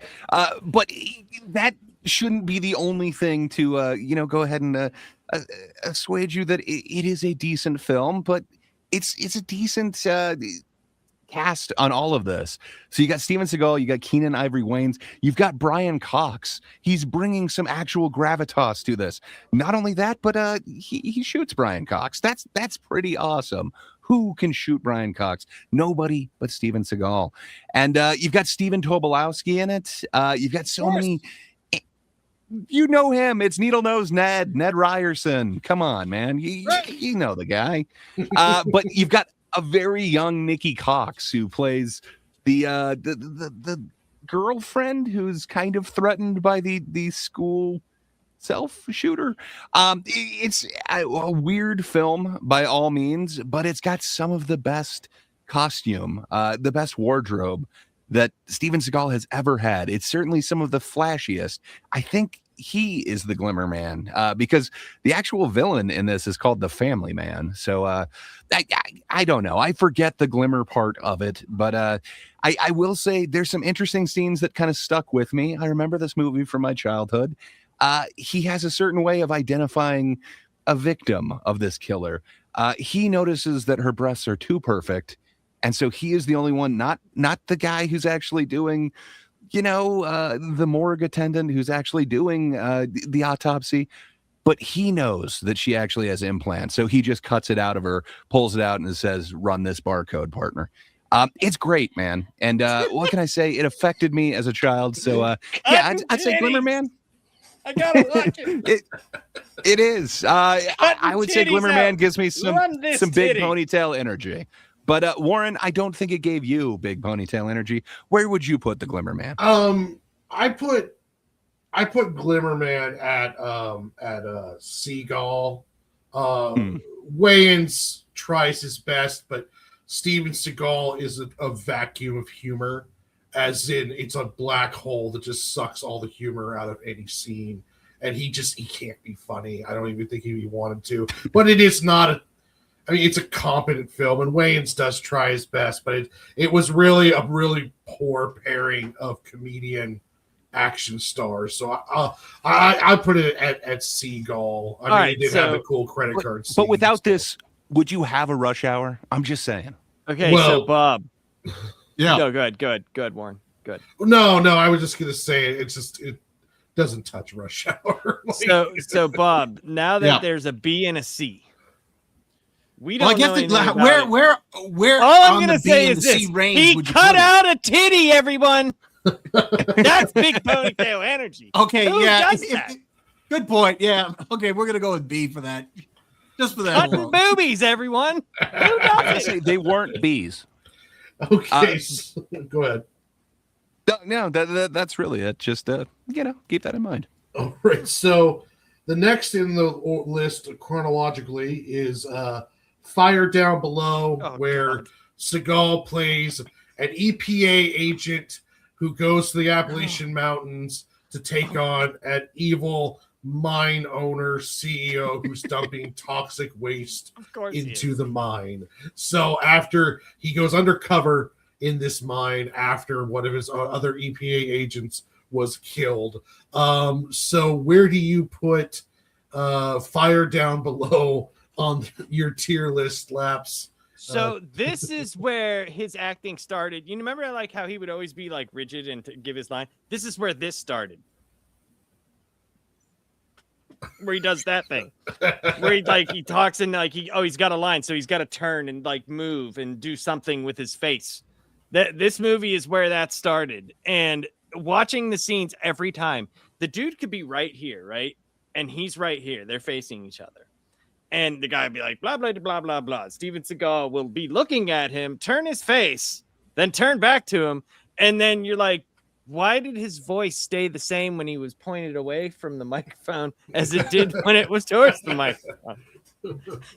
So not only can Steven Seagal do his own voiceover recording by throwing his voice, he can also not look at cameras a lot in this movie. I'm just saying, that was there from the beginning, though. The contemplative saxophone, man. Yes, he would but just kind of not stare the off. head turning. Not the head turning. This was like, dude, you could have put like the freaking sound effect, like, like a hinge or something. This dude was like on a swivel half this movie, and but like, dude, it's there needed to be like a little bit more like there needed to be like an anti. Against him, like coalition of hillbillies that came in moonshine trucks. So, like, it's the Appalachian Mountains. Like, they didn't really take advantage of what they could have. But as far as evil mind-going movie, this is Seagal for me. Ooh. Okay. Bob, where does the Fire Down Below burn you at? That's a dollar store keto. So part of the movie, he's fixing porches and hitting on the country gal and That's what needs done and whatnot. Yeah, it starts off terrible where they pretty much tell you the whole gist of what's going to happen, like in kind of like a little montage at the beginning where they show the plane flying to the mountains and whatnot, and they're replaying the story as to what's going on. And then you get into the whole mind stuff and everything. I mean, there was a couple of things in it that were kind of cool, but then it goes into the girl's got the brother who was, how shall I say, taking advantage of his own sister, but he killed his parents or killed his father, and she took the blame for it, and all this other stuff. And Steven Seagal just magically knew this. Like he just was able to piece this together. Exactly. This is the story, right? Yeah. So I really didn't like this movie at all. This was terrible. Dude. And what's funny is when it was starting and I was like, okay, this is kind of different for him. And then it got bad and I was like, okay, no, this is exactly like all his other movies. But wrist locks in a mine shaft. Come on. Dude, he's in one of those cars where you have to lay down. Come on. Donkey Kong Country. No, the dollar store keto. Craig, Fair enough. How does the fire burn you? It's intense, but it leaves some to be desired, if you will. But yeah, Steven Seagal as Jack Taggart. Come on, that's a name that you want from one of these. It's not as ethnic as some of his previous characters' names, but fair enough. This time he's a Taggart, and he's going up against Chris Christopherson was Oren Sr. Anyway, you've got a Chris Christopherson in this. You got a Stephen Lang. Man, I always love seeing Stephen Lang. He is the quintessential villain. And then on top of that, you've got a Harry Dean Stanton who plays this really weird character that it decides to end with a dance by him. I don't quite understand, but good times. And then you've got Levon Helm from the band as Reverend Goodall. There's some really awesome supporting characters in this, but yeah, man. Oh, and I didn't speak of Marg Helgenberger. Of course you did. You know, I like seeing Marg Helgenberger. I believed her and this convoluted story that she had with her brother, and the fact that she is seen as an outcast who killed her father, but now she has the company of bees. And don't forget that Jack Taggart bought all of her honey, because that's what kind of guy he is. He's sweet. Yeah, Well, this that's because movie it's not sucks, the honey man. he wanted, you know. I could definitely see this as dollar store Aikido. I got to be honest, I was confusing parts of this and On Deadly Ground together. And I thought that On Deadly Ground just had like way more of a stacked cast, but I was taking like half of the actors from this and putting it in that movie. Watching both of them back to back, yeah, I gotta say he knew how to direct Seagal better than this guy did. So yeah, he does have this weird, I'm just hanging out in this town doing random stuff. But I do like how it ends with Harry Dean Stanton dancing on his new porch that Steven Seagal built him. So yeah, I'm going dollar store. Where do you put it, Warren? Dollar store keto all day. I mean, it's just a terrible movie. Even though I love Chris Christopherson, it's just like this. Just Dude, yeah. I don't think you're giving enough credit to how he can throw his voice and he can look left when he's supposed to be looking right. Like, and dude, wrist locks in a mine shaft. Tell me that's not the name of the next big band. Like, come on, man. With the this movie is such shit, dude. It's so terrible. So bad. It's so bad. Okay. Well, go ahead. It kind of looks good in comparison to some of these upcoming ones, but sorry, Warren, I didn't mean How to cut you dare off. you, sir? Okay, so the next one is number 10 is it's The Patriot. It's loosely based on a novel, The Last Canadian. It was Seagal's first film release, direct-to-video, premiering July 10th of 1998.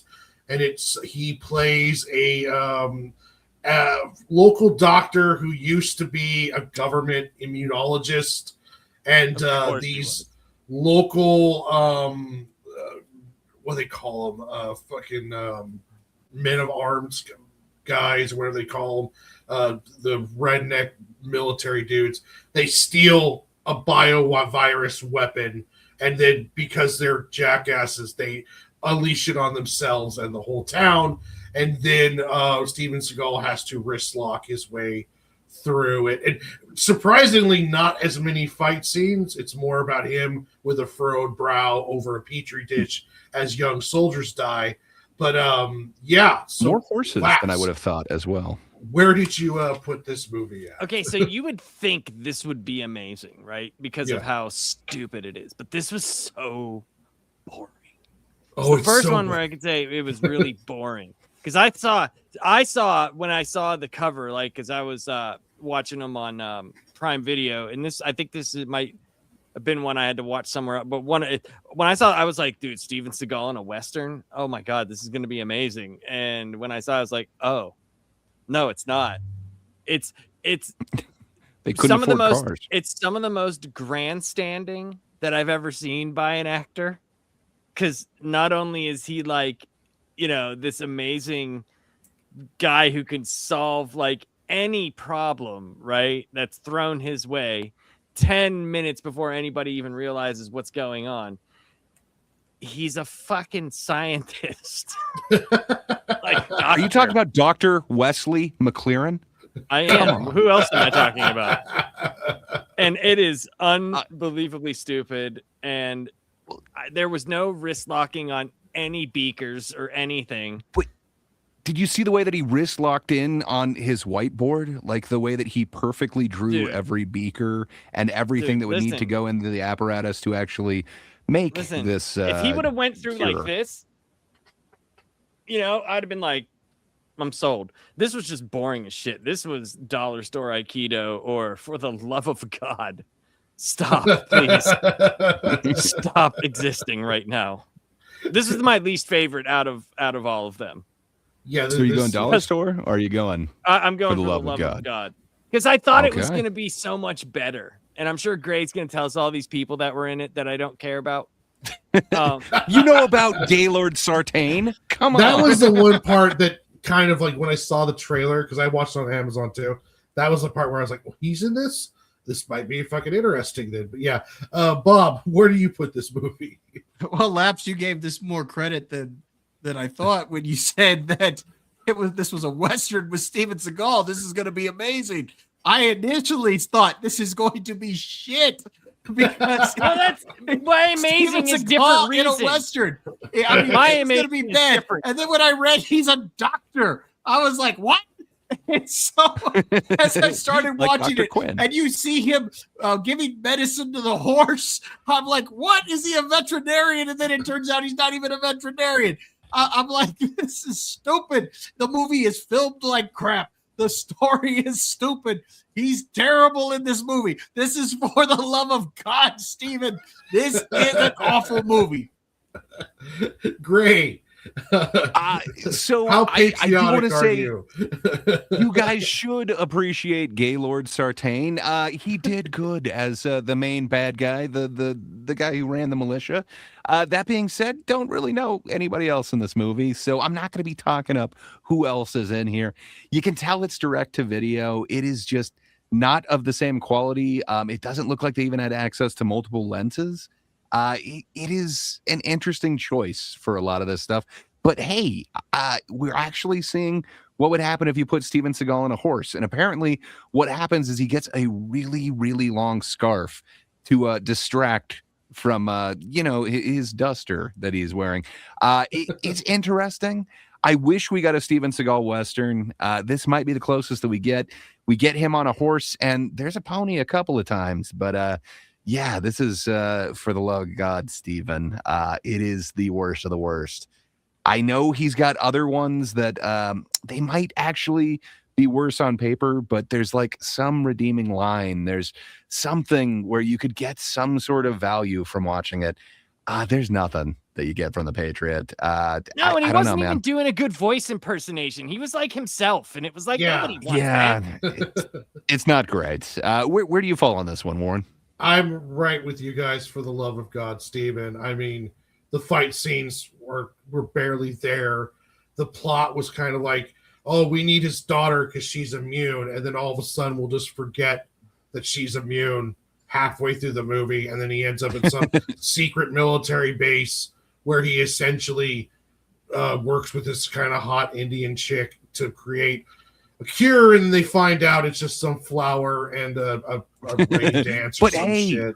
And then there's a great message at the end. The army is dropping flowers on everybody. Yeah, that also didn't make any sense because the flowers aren't going to cure you. It's the vaccine made from deriving the flowers into a shot that's supposed to good cure enough. You, not just spray some petals on you.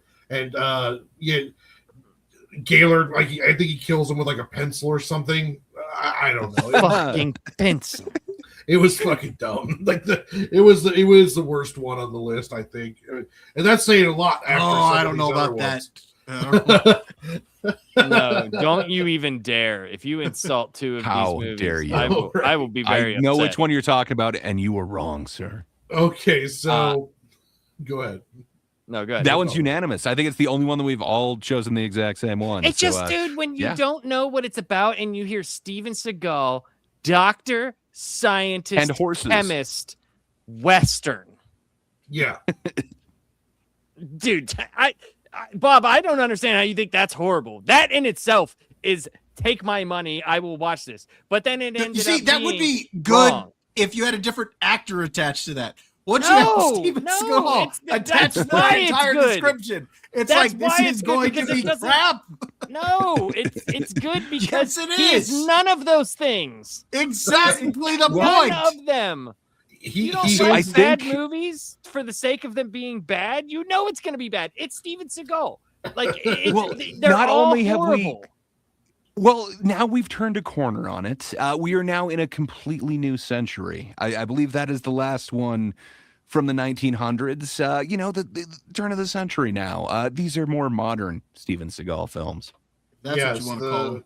The next one is a 2001, and it's Exit Wounds. But And it's got DMX trying to do his best Tupac impersonation with acting. where my dog's at? And there's not really much to say about this one. Where do you put this one at, Laps? Dude, I can't believe you said there's not a lot to say about this. Steven Seagal is black in this movie, and it's amazing. Yeah. Convincingly. He gets a pass. I mean, come on, brother. You know what I mean, jive turkey. Like, what?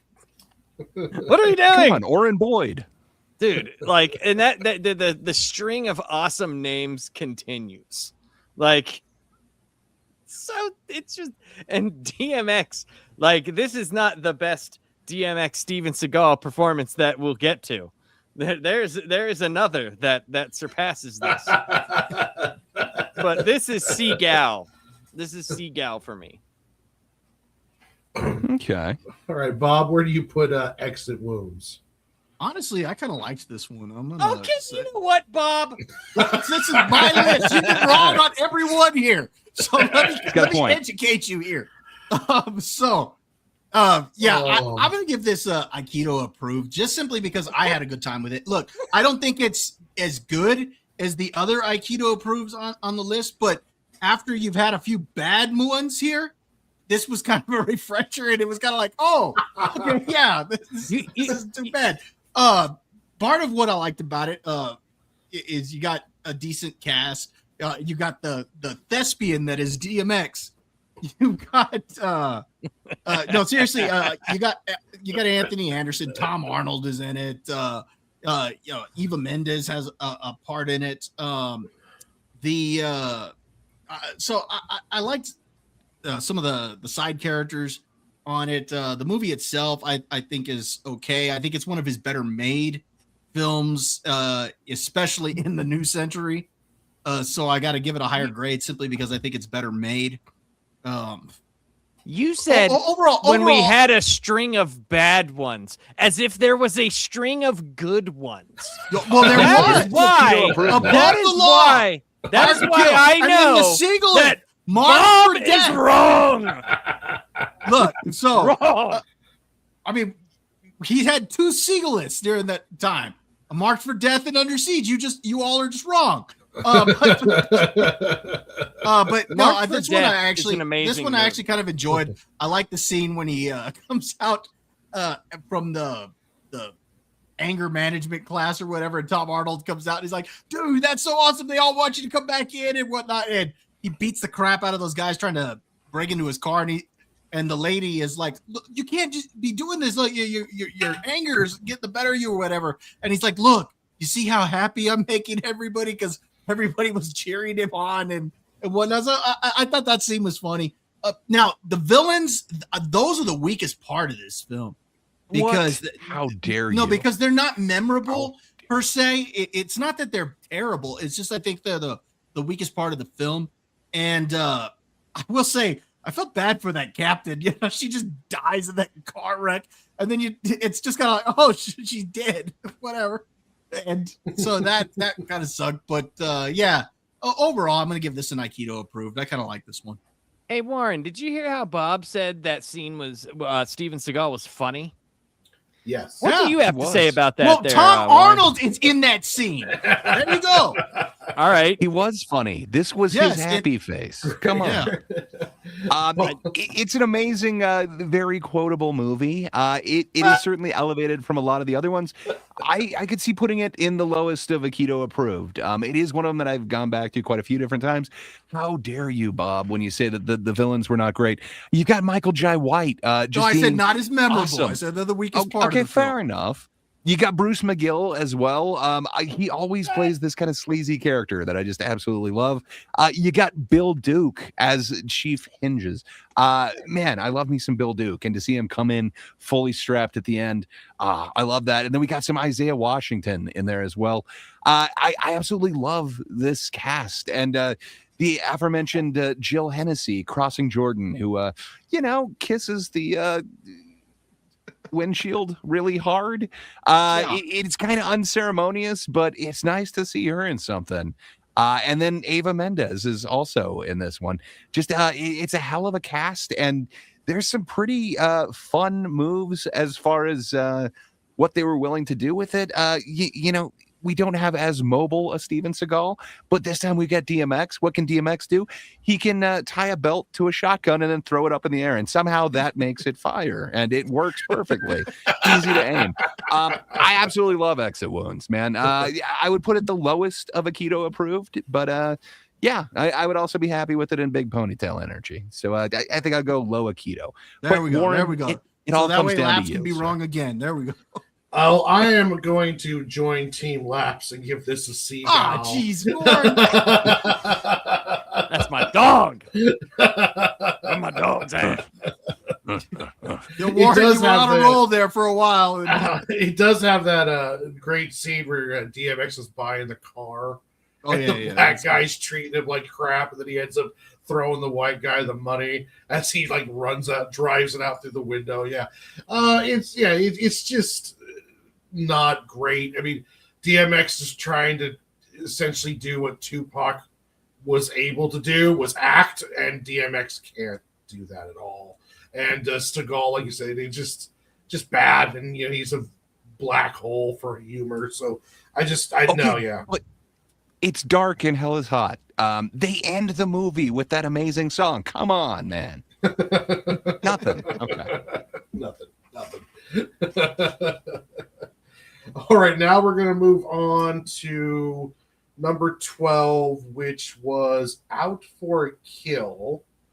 And which one was this one? I got lost on this one. But it's one where he played the professor, the archaeologist. Professor Robert Burns. One. Yes, the monkey fight scene in the barber shop. Okay, yes. Now, they started. I got started to get traumatized watching all of these, and this one was really, really bad.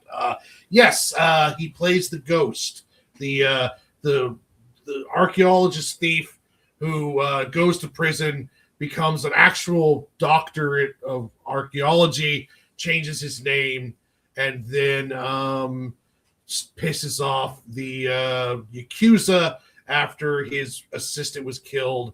And apparently he's some master of some kind of art. But yes, Laps, where did you put Out for a Kill? This is the one where it's like the Chinese gangs, they're all together, right? Yeah. It's like there's like a table of them, and as he's going through them. This is Aikido approved by far. Dude, wow. This is incredible. This movie is so bad. It's so bad, but the fight scenes in it are the probably, in my opinion, some of his better fight scenes. Stuff that he does actually would work in a fight, where he just straight up punches dudes and rams their faces into stuff. But there is 3 wrist lock scenes in this that are my favorites. And it's when he's in the restaurant with his wife, and then he goes and she's like, sees him and he's like, oh shit, and he turns around and he's like, oh shit, and the guy comes with the sterling silver tray and goes to hit him, and he just goes under it and wrist locks it up, and the tray goes straight up in the air, right? And if you watch, they were so cheap. When he turned dude around, they kept filming, and you see the tray hit the wall and hit some person who's just sitting down in the back. Just nails them, dude, and they just kept it, right? It was so perfect, as so they amazing. should. And then there's another wrist lock where he's got the guy down, and he pulls him down to the ground and then pulls him up, and somehow that hurts the dude. Like, I don't know. Like, he just bends him over and then goes back up, and the dude just basically is like, oh my God, I'm dead. That part was incredible. And the main Chinese bad guy, dude, it was like every other scene, another person is gone from the table. Yep. He's like, oh, this guy is getting on my nerves. We must take care of him. And then another action scene. It was probably one of the most action-filled movies that he has. Because, I mean, he had to fight every single one of those dudes in their little guys. Okay, and there was you quizzed me. How memorable were any of the names for any of them? Because I don't remember can names. you give me any of the names? So you're not going to yes. say the main No, bad yes. guy being Tang Salo Ji or Tang Ji Lee. There was Tang Ji Lee. Okay. He was the guy with the thing. There was Tang Ji Lee was the bird. There was the Lebo other. Was hold on. the other one? There was Sen Lo or Sen La or Sen something, right? Salo. Salo. Okay, so I remember a couple of them, but I'm being honest. I'm the worst when it comes to that. So like, I wouldn't know them. I say that to the people that always say, "There's this guy, this guy, this guy, this guy." I'm just like, yeah, whatever. I don't give a shit who they are. As long as the movie is terrible and it has Steven Seagal in it, I'm all for it. Like that's my rating scale for Steven Seagal movies. These movies that are like half competent and have a story. Why would I want to watch that? He's terrible. Like, you only want to watch terrible people do terrible things. Like, I don't want to see a terrible dude in a movie that could have been way better if it didn't have that plot and was Jean-Claude Van Damme. Like, what? the mean. I'm surprised he doesn't have a movie where he's got to like save the rec center from someone who's coming in to build apartments on land that was there for the children. You know, like, I mean, that's what you're dealing with basically in every movie. So the worse that it is, and the preachier that it is, like when he says like stupid stuff like, "Oh, motherfucker's gonna pay a motherfucking price when a motherfucker like me comes around," like that. How do you like that? That's no. You don't get to do that because you didn't put Screwface at the top. I put it on Aikido approved though. I did. I thought it was. I like I said, I only have one Seagalith movie, but we haven't got there yet. Oh my God. Here's the funny thing. I've rated all these movies lower than most everybody. True. All my average ratings are like Seagal and like below. You're also wrong about this one, but we This is respect the Aikido choice. approved. You're ridiculous if you don't think this, Gray. Bob, what do you got on this one? All right, this one is a contender for the Seagal of For the Love of God, Steven, because this is an awful movie. This is terrible. It is badly acted, badly edited. The dubbing in this thing is awful. I mean, it's really, really. You just said all things that make me want to watch this movie. You just said all the things that make me want to see. Like, I don't understand this stage. Like, what are you? It's Steven Seagal. Why are you looking for It's just anything awful, good? man. A terrible story, terrible premise. This is everything that is awful about this guy's movies. I mean, it's all here. This is a terrible film. This is every movie. You know, like, and just the way his reaction to everything, like his partner or assistant dies. I'm gonna go avenge her, you know, and then all of a sudden his wife dies. Now I'm gonna go avenge them, and I'm gonna be back before Monday so I can be here for the funeral. Dude, when he asked permission from the old man, come on, I'm dude. like, are you freaking kidding me? He punched an incense. And then you got that one chick, you know, fighting the girl that was trying to tattoo her. She's a tattoo this bitch. I'm like, no. I'm sorry. This is an awful movie. This is a contender for the love of, or to be the Seagalith of For the Love of God, Steven. No, you are so wrong, dude. You are. Oh, hell no. Wrong. Great. You are so Walter's wrong. got a point on this that I'll snatch every motherfucking birthday is one of the best Seagal non sequiturs, and he does not have any in this particular film. There's nothing in this film that kind of makes it work for me. I think Bob is right in this one. It is For the Love of God, Steven. It just everything about it doesn't work. You're right. There is a lot of action in it, but man, even the wire work, it's the monkey. It's Steven barber Seagal scene. and Wirework. Like, what is wrong with you people? Like, I don't understand. Looks like It's Steven. not good. It's like, It's wow, not this is gonna supposed be to be. even Oh, fake. because fucking Under Siege, man, that's fucking cinema. Let me tell you, Hell yeah. he doesn't act Dude. exactly the same He way. was using his wits. He was, putting a ruse for them. It was rather clever. Yes. You knew No, that they it would want to wasn't. flip the breaker back on. Oh, they didn't expect it, but then that happened. But they expected to get wrist locked to the ground and then straight up, and then all of a sudden their back and spine is severed.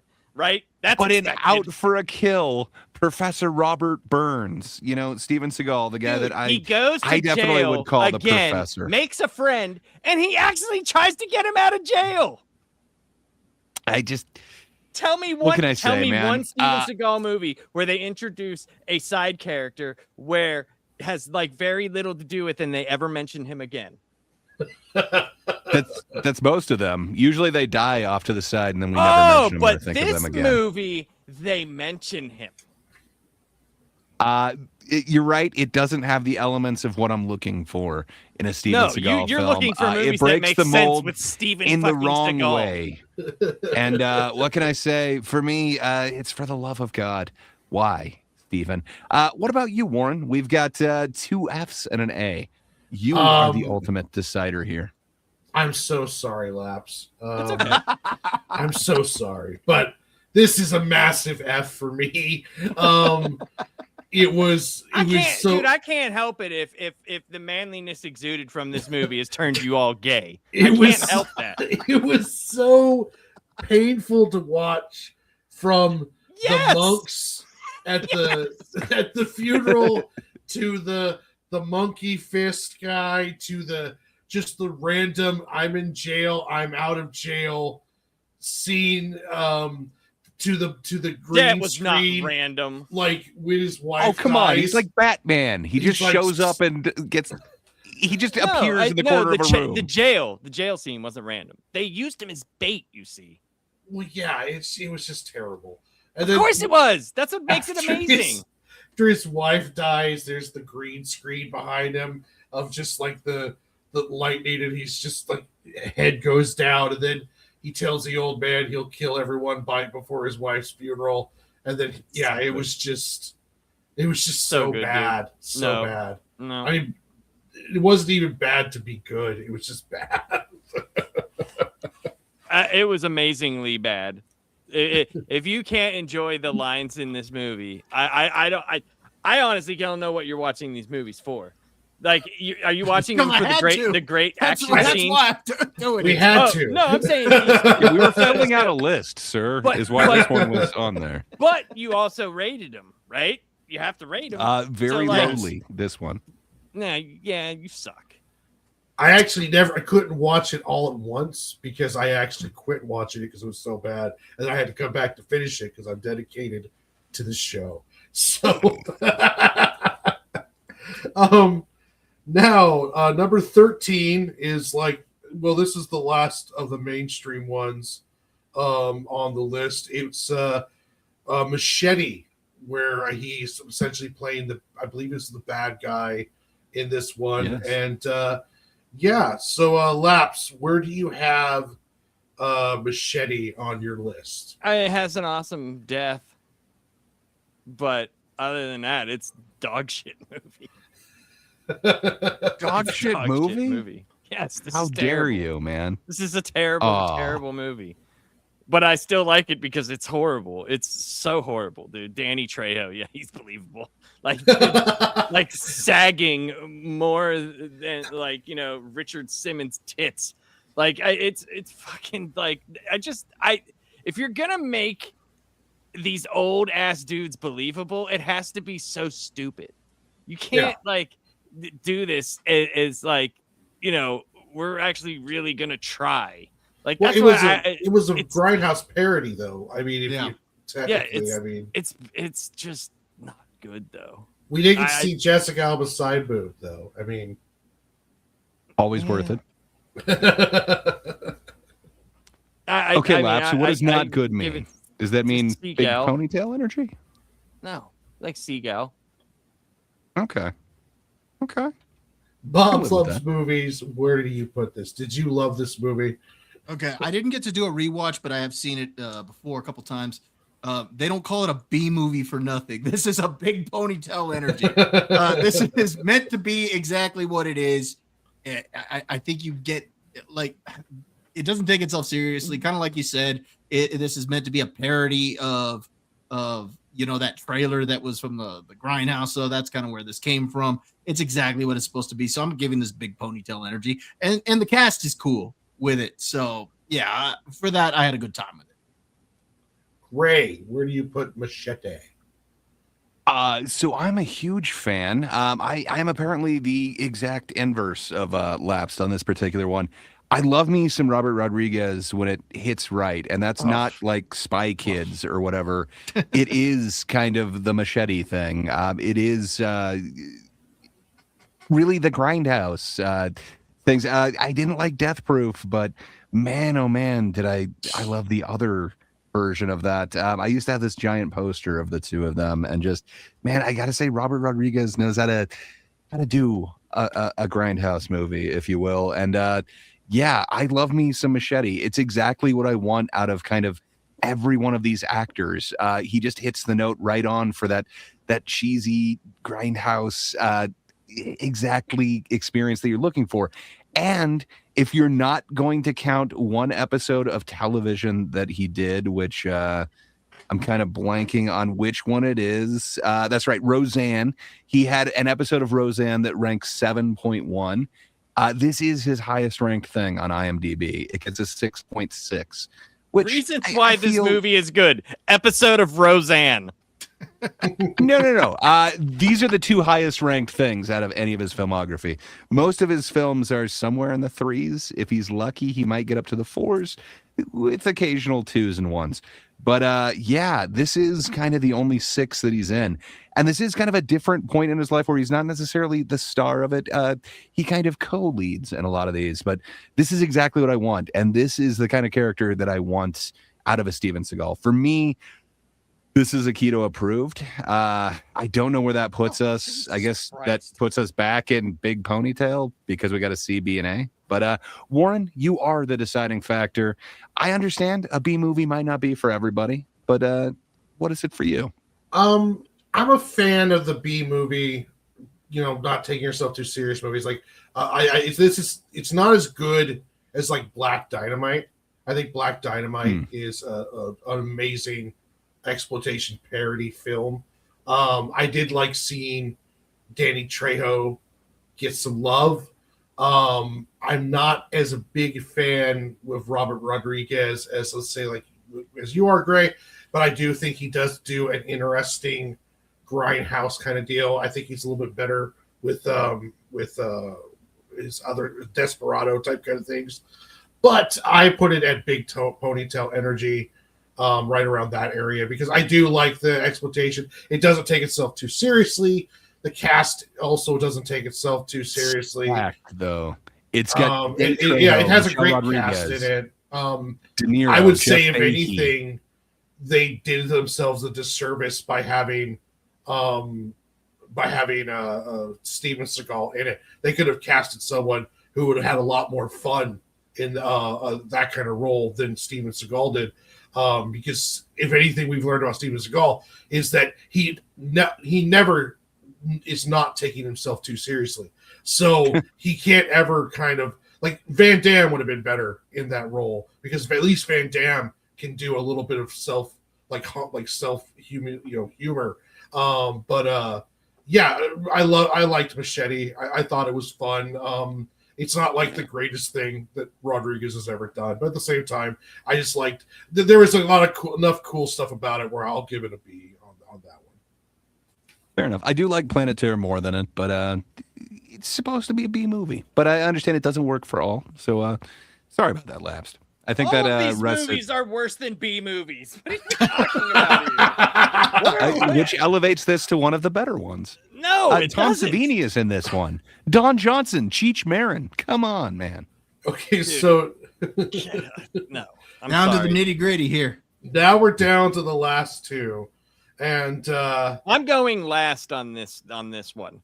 Okay, I want to so hear we'll- other people's opinions first. Okay, we'll do you last. Then we'll start with Bob, and we'll go with this one was Code of Honor. He plays a special forces high level guy who is essentially going through and just taking out all of everyone he seems to think is bad in the city, drug dealers, pimps, just all of that the bad guy kind of stuff, while being chased down by a mysterious federal agent and some hard-nosed cops. Bob, where did you put Code of Honor? All right. Well, because it's got plenty of tits and ass, I kind of wanted to put it in Dollar Store Keto, but I've got to put this in For the Love of God, Steven. This is a bad movie. It really is. Jeez. I Is don't it think the people highest in the For the Love of God? I don't even think like people understand Steven Seagal movies. I'm like getting this like how is this not like the most Steven Seagal thing that you've ever seen? I'm playing. You're gonna put this in Seagalith, man. I am a force that is no one can figure out. I am a ghost of a human. I am the most indestructible thing you've ever seen. Okay, I am the most round man that can scurry along. They have a stunt double do walking scenes for me. Yeah, look, this is the most Seagal thing ever in existence. No, it's terrible, man. It's terrible. The first scene, the editing is awful. The acting is terrible. Yes, as a movie. Hold on, you're gonna get your chance to Seagal at this thing. This is my chance to put it in For the Love of God, Steven. And this is an awful movie. But we're doing the Seagal tier list. Okay, man. No, it's bad. Look, even on a Steven Seagal tier list, this is pretty bad. I didn't like this one at all. I don't know what else to say about this. I was bored through it. And then I hated the ambiguous ending where it doesn't really explain whether he was the same person or not. I mean, you get the impression he wasn't, but there's a lot of theories out there that he was, and I just whatever. He already explained it himself. This movie sucked. Great. Did not. How dare you? I do think this isn't a contender for the Seagal of For the Love of God, Steven. I'll say that. I'd put this on the higher end of that. Good. Great. Where are you sitting at with Code of Honor? I'm sitting much higher, much friendlier with the Code of Honor. What can I say? I think that, like Steven Seagal, I try to live with a Code of Honor. I hope mine is more successful. But there's something about this film. So Laps had kind of warned me about it, and I didn't kind of take him seriously. And I got to be honest, the second that I finished it, I had to text Laps to just be like, dude, thank you for making me watch this film. It is an amazing peak Seagal. I could see this going Seagalith. I know it's not going to end up there. Do I do a strategic thing to offset the For the Love of God, Steven? It's not my favorite, but man, it's got some amazing lines. And then just what they're willing to work with in this film is kind of crazy. And it was so stupid. Labs kind of spoiled what the opening scene was going to be for me, but somehow I didn't put two and two together when he mentions, hey, there's this building in the background that says 666 that I have spent way too much time at that exact building. I've been to the location where like at least the opening scene of this takes place. And it happens to be this haunted house that is in Utah. And my band happened to be going through that area quite a bit around Halloween. And that's when this haunted house is open. And they have bands there for whatever the couple weeks leading up to Halloween. The bands just play for like the big zigzag, like amusement park crowds. It's kind of awesome. And I really enjoyed it. I got to go through this haunted house on a private tour of it. So I don't know. It just brought this nostalgia back. And this was 2016 when this movie was out. It would have been somewhere around that time. So I might have been playing there very around at this time. So to me, not only does it have peak Seagal and then the weirdness that you want out of a Seagal movie and the cheesiness. Just man, when you add like the nostalgia and the personal touch there, just it sends it over the top for me. So I'm gonna go very high, big ponytail energy for me. But that's all I'm saying. Warren, did it hit as well for you, or are you in the Bob category here? I liked this one more than the next one. But at the same time, like it is tough because like I can see what Laps is talking about. If I'm just going off a pure like just movie opinion, it's an F. But it is very much, there's something about it that's like I don't know what it is, but I was much more interested in this movie than I was like The Patriot and Out for a Kill, and like so I almost have to go higher with it than F. I'm honest, I'm gonna go Seagal. I don't know what it is about this movie, but I was interested in it. So it's like if they picked a better guy to play the agent that was hunting Seagal's character, I think this movie would have been a little bit better. But at the same time, though, it's just like I don't know. It was just it felt I don't know. It's a weird. It's like I'll pull the trigger, Warren. This is awful. Come on, it's like a Seagal, but it's night school. Come on. All right, I'm gonna go Seagal. I'm gonna go Seagal with it. It's just something weird about it. All right, so this movie, Here we go.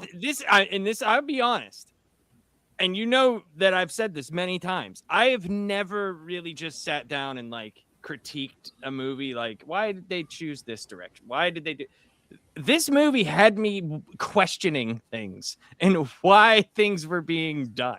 Okay.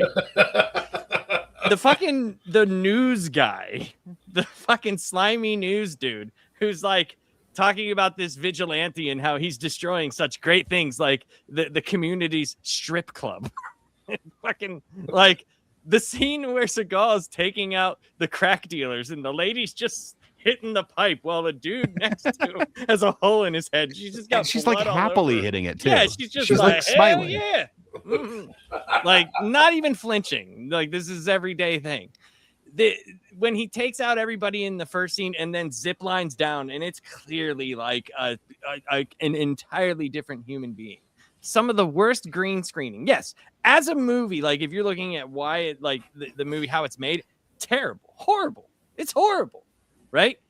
But there's choices in this movie that, like this guy who's supposed to be this badass, like special agent, right? He's just like, you look at him and he's just like some fat dude that they met at the pool. Like he's just like some dude, and like is like some of the worst action you've ever seen, right? Yeah. And like they turn the camera real fast to make it look like he did something, you know, and he doesn't. Like, and come on, dude. Hold on. The bomb on the chair scene, it's so amazing. Like, I was going to get to the chair scene. The bomb on the chair scene, when he's like rolling around with the chair and taking out dudes left and right. And the strip club scene where I really think they just went into a strip club and had Steven Seagal sit down and smoke a cigar because the only thing that happened in there was slow motion. I'm pretty sure they just went in there with a camera and started filming. Well, they also accurately pointed out there's a creepy guy smoking in the back. That's true. Scary guy. That's true. And I'm 100% sure they thought of getting Heather Graham, but she was like, even though I'm this old, I'm not showing my tits for Steven Seagal. So they cast that other lady. So, hold on. But then, as if it couldn't get any weirder, like this movie had nothing going. They try to usual suspects it up, right? They're like, is this guy real? Is he real? Or is this guy, it's dual personality? So I did research, and Steven Seagal has explained this movie himself. And you ready for what he calls the twist in this movie? Are you ready for this? This is why you watch Steven Seagal. This is how disassociated this man is. Remember what you saw, right? And he said, the twist was that it wasn't that whether I was real or not. I was obviously a real person. I fought him in the building. He said, the twist is that Sykes had set this up between the gangs. the whole time. Like, yeah, no shit. He said that. They asked him. No, but the Like, twist this was is- there was no twist. It was just that opening scene where he's taking out both gangs. Dude, it's just why people like they just start things and then stop them and they're just never back in the movie ever again. Like the amount of ego in this movie where he like does these like knife moves, right? And they show him like throwing a knife and he's like, eh. And then it just sticks him into his like, and then he gets an interview with the CD news guy and he looks at the cameraman and he goes, don't worry, brother. I know you're taking orders. And then 2 seconds later kills him. Like, why did you say that to him? You were like, It doesn't I understand. excuse it. I understand. You're just understands only it. taking orders. But you die now. Well, like, And- why are you killing the news guy? There's that one part where the Fed guy's like, the hooker or the stripper thinks that he's after her. Like, why? Mhm. Well, no, he blew up the entire strip club and left the strippers alive. And the guy mentioned the only reason why the strippers are alive is because he didn't want them dead. So Right. then now he's got the single mom stripper in his hotel room telling her like, oh no, he's after you. Like, why would he be after you? Yeah, it was just.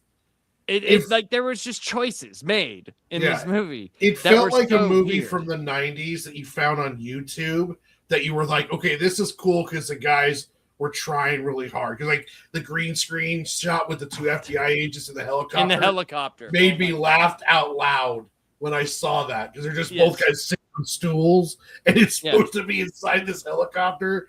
And there's and- someone shaking the screen. Yeah. It's, Yeah. Oh my God.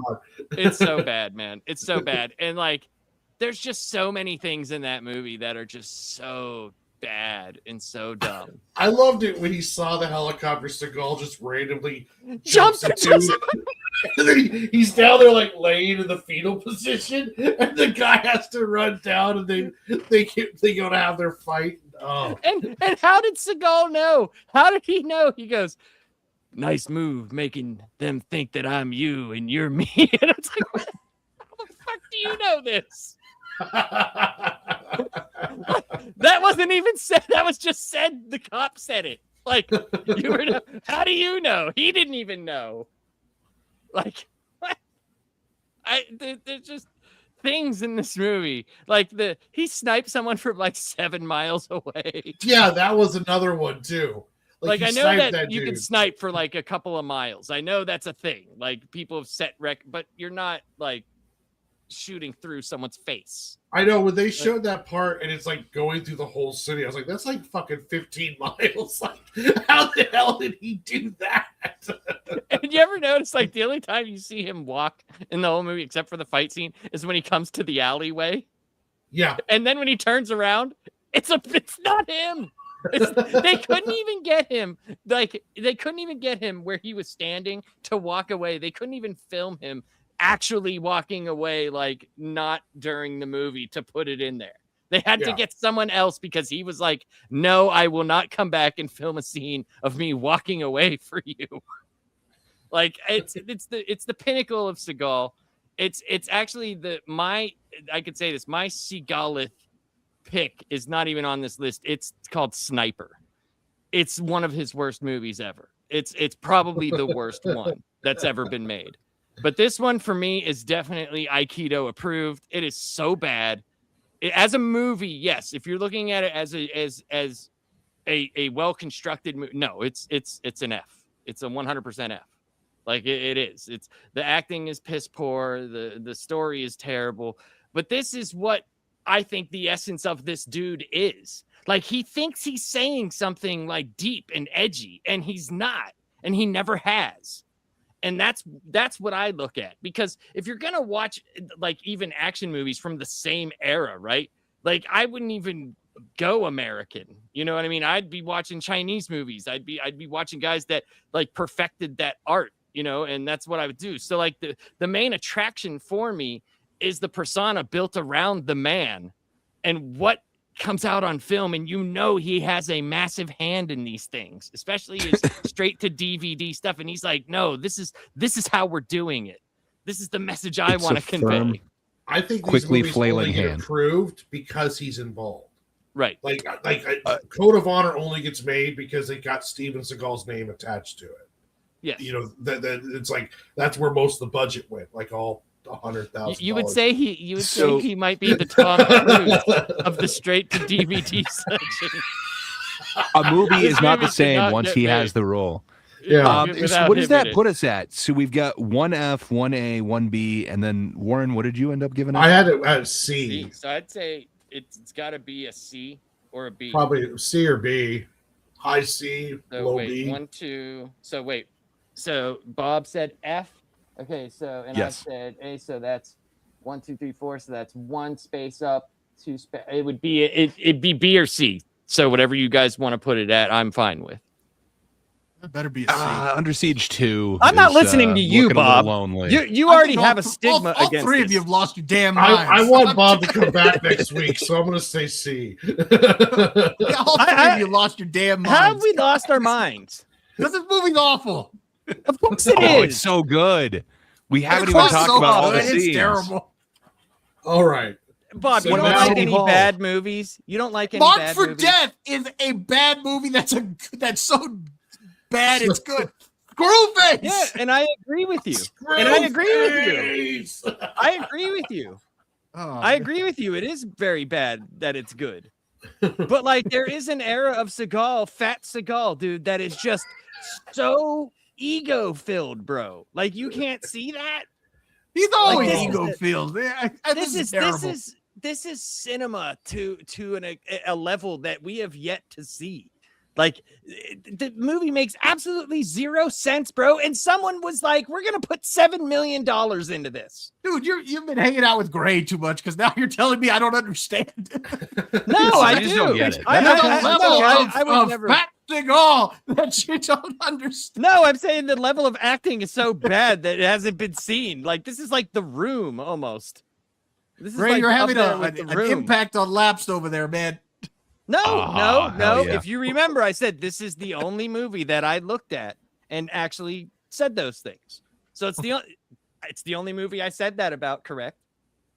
You Correct. just don't get it, Bob. It's okay. No, yeah, that is Bob correct, Labs. Bob gets it. He gets it. He just doesn't like it because it's bad for him. Ah, But it sucks, I think it's so bad that it's ridiculous. Like that's my point of it. Like I could actually watch this movie again and probably be like, wow, this is just unbelievably. I just don't I like can't there's wait to got to show it be to my bad wife. movies that someone likes, right? Like everybody likes a bad movie, correct? Like there's bad movies that people like, Oh, yeah. right? Right, exactly. This just Yeah, happens and to they're be all one at the of top them. of this list. I disagree. I think we should have that as one of our lists, like our favorite bad movies. We know they're bad, but we love them. That'd be a cool list. Right, So- and then what happens whenever you pick like the fucking the Barbie movie or something, and we're all It's not like, a bad that's- movie. You're that's- wrong. But hold on. But what I'm saying is, if so you pick, and then we're just all like, oh, that's terrible. That's shit. No. Folly Ado is going to be on my list. You guys just don't get it. It's Pearl Before Swine. No, but that that is an movie amazing sucks movie that too, you think Greg. is that horrible. movie's That's what I'm terrible. saying. I'd rather watch Code of Honor than Folio do. You know what? What would you, Warren, what I'm going to would give you watch, that right Bob? there. That is- Okay, exactly. You know what? Just for that So point now you get that it, you Bob. made right there, I'm going to up mine to dollar store keto just for that.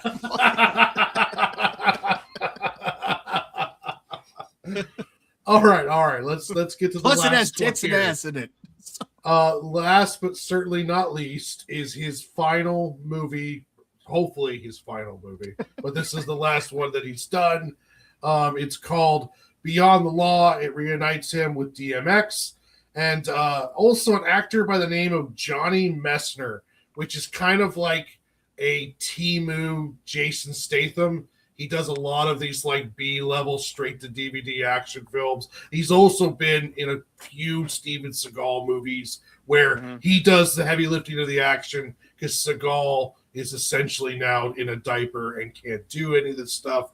So in Beyond the Law, Seagal plays a big kingpin drug dealer whose son is a wild card. He plays And Dusty Rhodes, sir. he plays Dusty Rhodes. If Dusty Rhodes was a mobster head, and his crazy son kills a crackhead a card dealer, and that crackhead card dealer happens to be the son of a take no bullshit cop who's retired now, and I think he has lung cancer. I'm not sure. His wife died of lung cancer, and he was coughing a lot in the movie, but honestly, I wasn't paying attention enough to know if actually he had cancer or not. Laps, where do you put Beyond the Law? Yeah. It just didn't have enough Seagal in it for me. Yeah. All this, like, Seagal was captivating. Every time he talked, I was just like, I feel you, the son of a plumber. I feel you, man. You know, gold dust dad. I get it. I get it, brother. I get it, man. And just like the fucking line, like, I feel like I'm talking to a retarded child. I was just like, all right, It's a that great was dead. line. And then fucking, you want to be a mobster? This part of the life. This part of the life. Like, dude, I mean, where do you get him? Like, being black Creole Southern guy. You killed that poor boy. Yeah. He's good. I believe at some point in time your soul has left your body. Because when you killed that boy, that poor boy. I'm like, what is happening right now? What am I watching?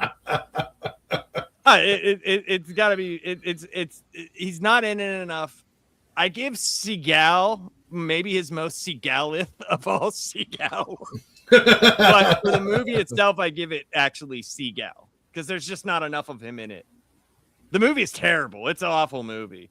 But I will say this, at least the guy they got to be the badass in this movie was way more badass than the guy in Code of Honor. That dude, they literally just picked him up from the pool. It was like, It hey, should have been this Steven guy. Seagal movie. Yeah, it they should would have have been worked this so guy. much better. Would have Yeah, worked a lot yeah. better. Yeah. But yeah, I give it Seagal. Bob loves movies. How much did you love this movie? I'm going dollar store keto.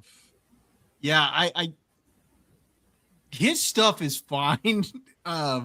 It's kind of funny actually watching it, and some of his lines, like you said, the whole line, I think I'm talking to a retarded child, or I feel like I'm speaking to a retarded child. I thought that actually kind of made me laugh. But the movie itself is terrible. Yeah. I liked it better than the two below it, and I thought it was better than Code of Honor. But yeah, I'm gonna give this dollar store keto. Gray, where did you come in on this one? Yeah, I hear what Lapsed is saying. I'm a little bit more in the Lapsed camp than Bob's in this. Like, how dare you, man? It is not better than Code of Honor. Code of Honor is amazing. It bookends a career in a couple of good ways. If this is the last one that he's doing, if he is out on this, it kind of makes sense. You're starting with Above the Law, you're ending with Beyond the Law. It bookends nicely that way. He also has, his final feature might also have the final DMX feature. It's a reuniting of something. Yeah, but it might be their both final feature. Right. I think he's got one in production currently, but I don't know if he's a lead in it or anything like that. Well, it's actually it's actually called In Mother Russia Movie Make You. So there's one Order of the Dragon, so we'll have to see what's going on with that. He is not first billed in it, so he might be more of like a mentor figure, but he is playing Mason Riker, so we'll see. It might be an amazing one. We'll have to see. But as far as Beyond the Law goes, he's got an amazing character name, Agostino Fen Adair. He's got the accent, which is again, it also bookends it. Above the Law, he was basically doing 60% Randy Savage. Now, instead of Macho Man, he's going a little different. He's going Dusty Rhodes with this one, and I kind of dig it. I think it's fun when he takes on an affectation. I dug it in Exit Wounds when he did that as well. And, for him to take on another one, it is the chef's kiss on a career. I'm going to go Seagal, but this is full Seagal for me. Warren, where are you putting Beyond the Law? I was gonna go F, but when Labs mentioned the Dusty Rhodes impersonation, now I can't unsee that, and it makes It's it actually so a little ridiculous. bit. It makes it a little bit better, because I liked Code of Honor better than this one. This one I got so annoyed. I don't know if it's the way they edited it or what the deal was, but there was so much lapse in the dialogue where it's like they would pause. There would be like a 10-second pause between people saying lines where it's almost like they didn't know what they were saying or what, like someone had to tell them what the line was. I felt like at times it seemed like only Seagal was the one only really trying in this movie, if that says anything. And it was kind of weird and all over the place. Like he decides to go home and then they shoot him and then he has this whole hospital stay. And then, even Seagal as the bad guy essentially kicks his ass without even taking a hit. But then because he admitted to or got caught shooting him on 911 call, then I guess that guy gets to win. I don't know. For me, I'm going to stick with an F because it just didn't. The Dusty Rhodes thing just didn't do it for me enough. But yeah, Come on, man. I can't see that. You got DMX. You got Zach Ward, the kid who was in a Christmas Story as the bully with the yellow eyes. Come on. DMX says, "You shot me." Yeah, it's a perfect performance. He never knows what he's saying. It's so stupid. It's like He's they're so making up confused. dialogue as they go in this movie. And Or it was when he just, was like, Gremlins, motherfucker. Watch it. Classic film. Classic film. yeah. I'm going to stick with an F on this one. Oh, it's so good. Ah. Yeah. All right. Yeah, so we're at Dollar Store Keto. All right. Fair enough. I don't think it belongs there, All but right, so, the yeah. tribe has spoken. There's your Steven Seagal tier list. I think it's funny that only two of them didn't go where Bob voted, and he gets really angry at Code of Honor as if the other 14 didn't go his way, and he just can't. I cannot get over this. This It's not my atrocity. fault y'all lost your damn minds when you got to that film. It's an atrocity that a horrible Steven Seagal movie, as if there are good ones. It's because of how awful it is. Ease, man. Oh, that Bob's was never fun, wrong. though. I He's haven't never laughed wrong. this much in a long time, so this was a lot of fun. Yeah, dude, it was Only thing- ridiculous. The only thing is that y'all's takes were still better than MSK's. That's it. Well, we Well, read the because book. they were actual so. takes. That's why. We actually, Dude. I've been seeing his brand new day takes, and I'm taking everything not to respond and just tell him how stupid he is. It's oh my goodness. But yeah, that was. Well, you ooh. got to remember he first has to hear what all the red pillars are saying first, and then he's one of the he's got to go on YouTube first to see what his opinion is. Yeah. God forbid you have a actual real opinion. Walter But- says that this Order of the Dragon hopefully sees the light of day. I think you guys mentioned it earlier. Might be another movie of his. When that comes out, we'll have to force ourselves to watch it and then come back and do Commentary. it. he said, Walter says, say what you want about Seagal, but he has one of the most consistent filmographies. That is so true. You are not lying, my friend. Oh, Not lying. It's just I watch his movies for an entirely different reason. I can't anything that's even competently made behind him. I can't watch because the martial arts to me, it's just that's what I want to watch it for. An action movie, and it's just fuck, dude. Yeah, it's not good, but. That's the great part about these things, man. You can have fun, with everything. That's I think the best part about having people that are actually willing to say what their actual opinion is, and not be swayed by anything else is the best, and it gets the most fun out of it. I think so. But yeah, so that was awesome, guys. So what do you got going on this week there, Bob? I should have a review out of the End of Oak Street, hopefully tomorrow. I'm working on it. I was working on it before this show, but being that it's getting late, I'll probably finish it in the morning and get it out then. And then we'll actually talk about the End of Oak Street again on Dad's Turn to Talk. We'll have a guest. We're going to have Sin from Sin's Corner on with us. What did you think of the End of Oak Street? The ending sucks. The ending sucks bad. The thing about the movie is it's frustrating to me because it gave me a lot of what I want, which is dinosaurs running around the neighborhood eating people. So it gave me what I wanted. But at the same time, there's no explanation for anything, especially when you get to the end. And that's what makes it frustrating to me. And that really dropped it for me. Plus, so there's no reason why they went back in time. They just did. Yeah, there's no reason or rhyme or whatever. And there's no explanation as to any consequences that the ending might cause or anything like that. It sounds like a Seagal film. Yeah, exactly. They give you everything you want. You'll love it. Lapsed. So, the movie itself, I would have liked to have liked it more. I'm probably settling between a 4.5 or a 5 out of 10. It's kind of where I'm settling on my review. There's parts that I liked and parts that made me want to drink. So yeah. But there's that. And again, we're going to talk about that. Dad's Turn to Talk. We'll have Sin from Sin's Corner on. And we're also going to review the first episode of Lanterns on Dad's Turn to Talk as well. Oh, did you see that 5-minute thing they released? The which one? The 5-minute little thing they released for. Oh, Lanterns. I haven't checked it out because I'm kind of holding off until the show comes out on. I'm already Sunday. Nope.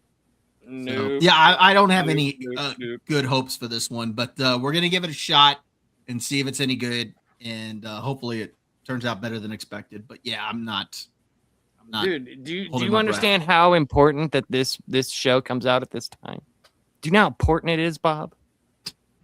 Well, dude, I'll say this: DC's in a lot of trouble.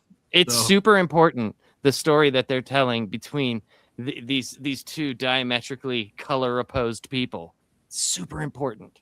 I think the show could light the way.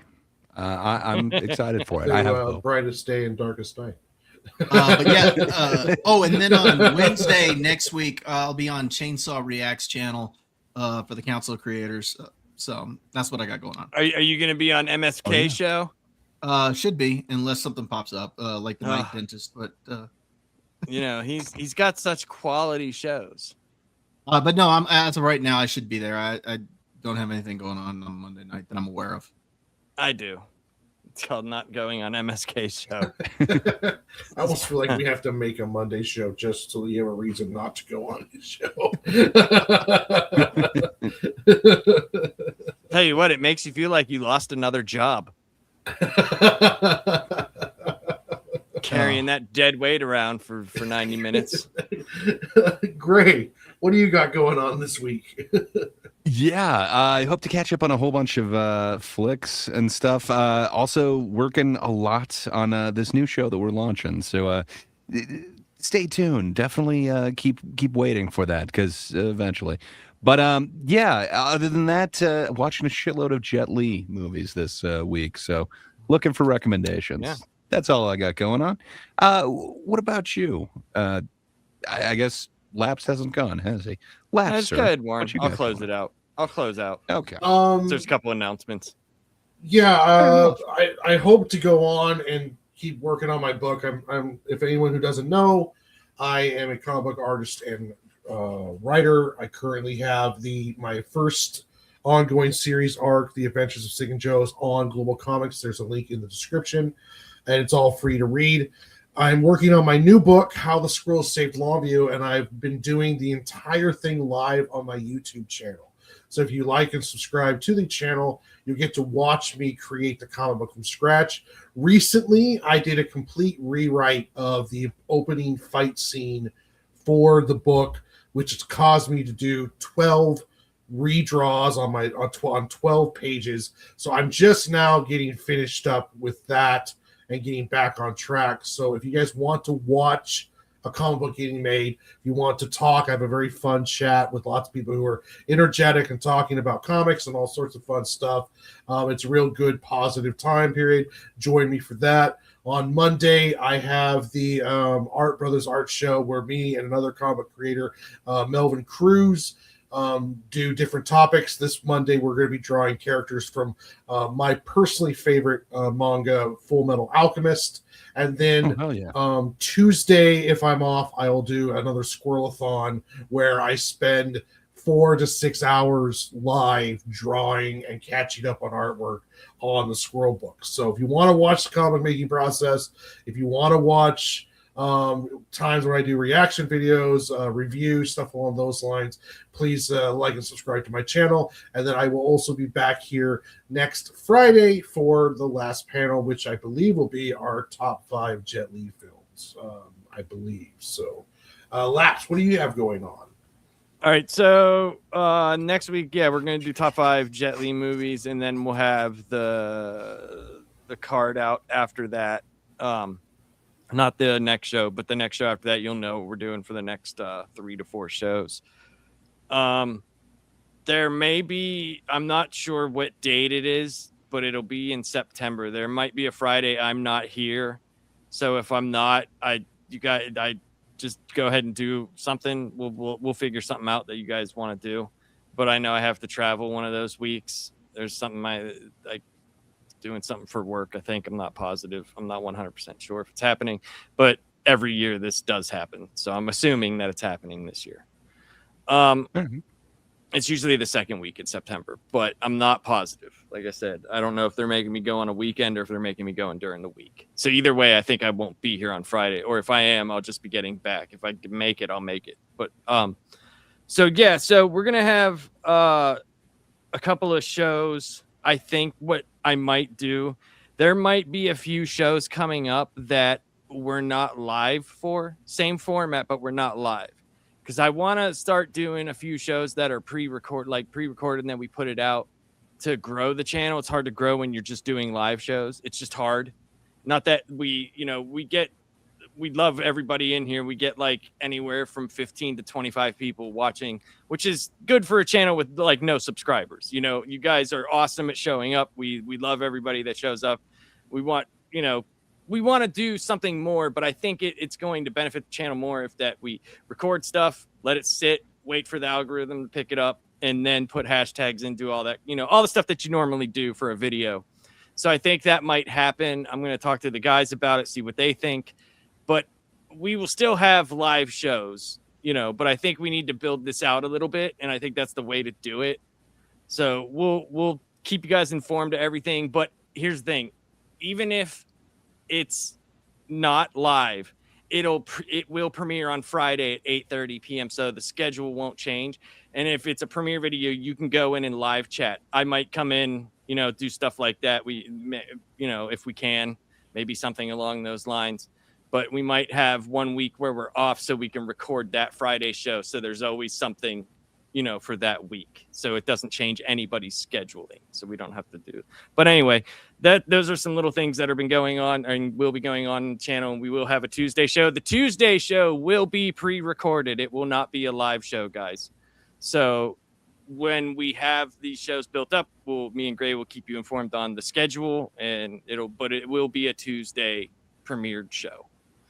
So that's it. I just wanted to let everybody know. And but I'm going to hit that button, and everybody have a great weekend. Thank you all for being here. This was a lot of fun.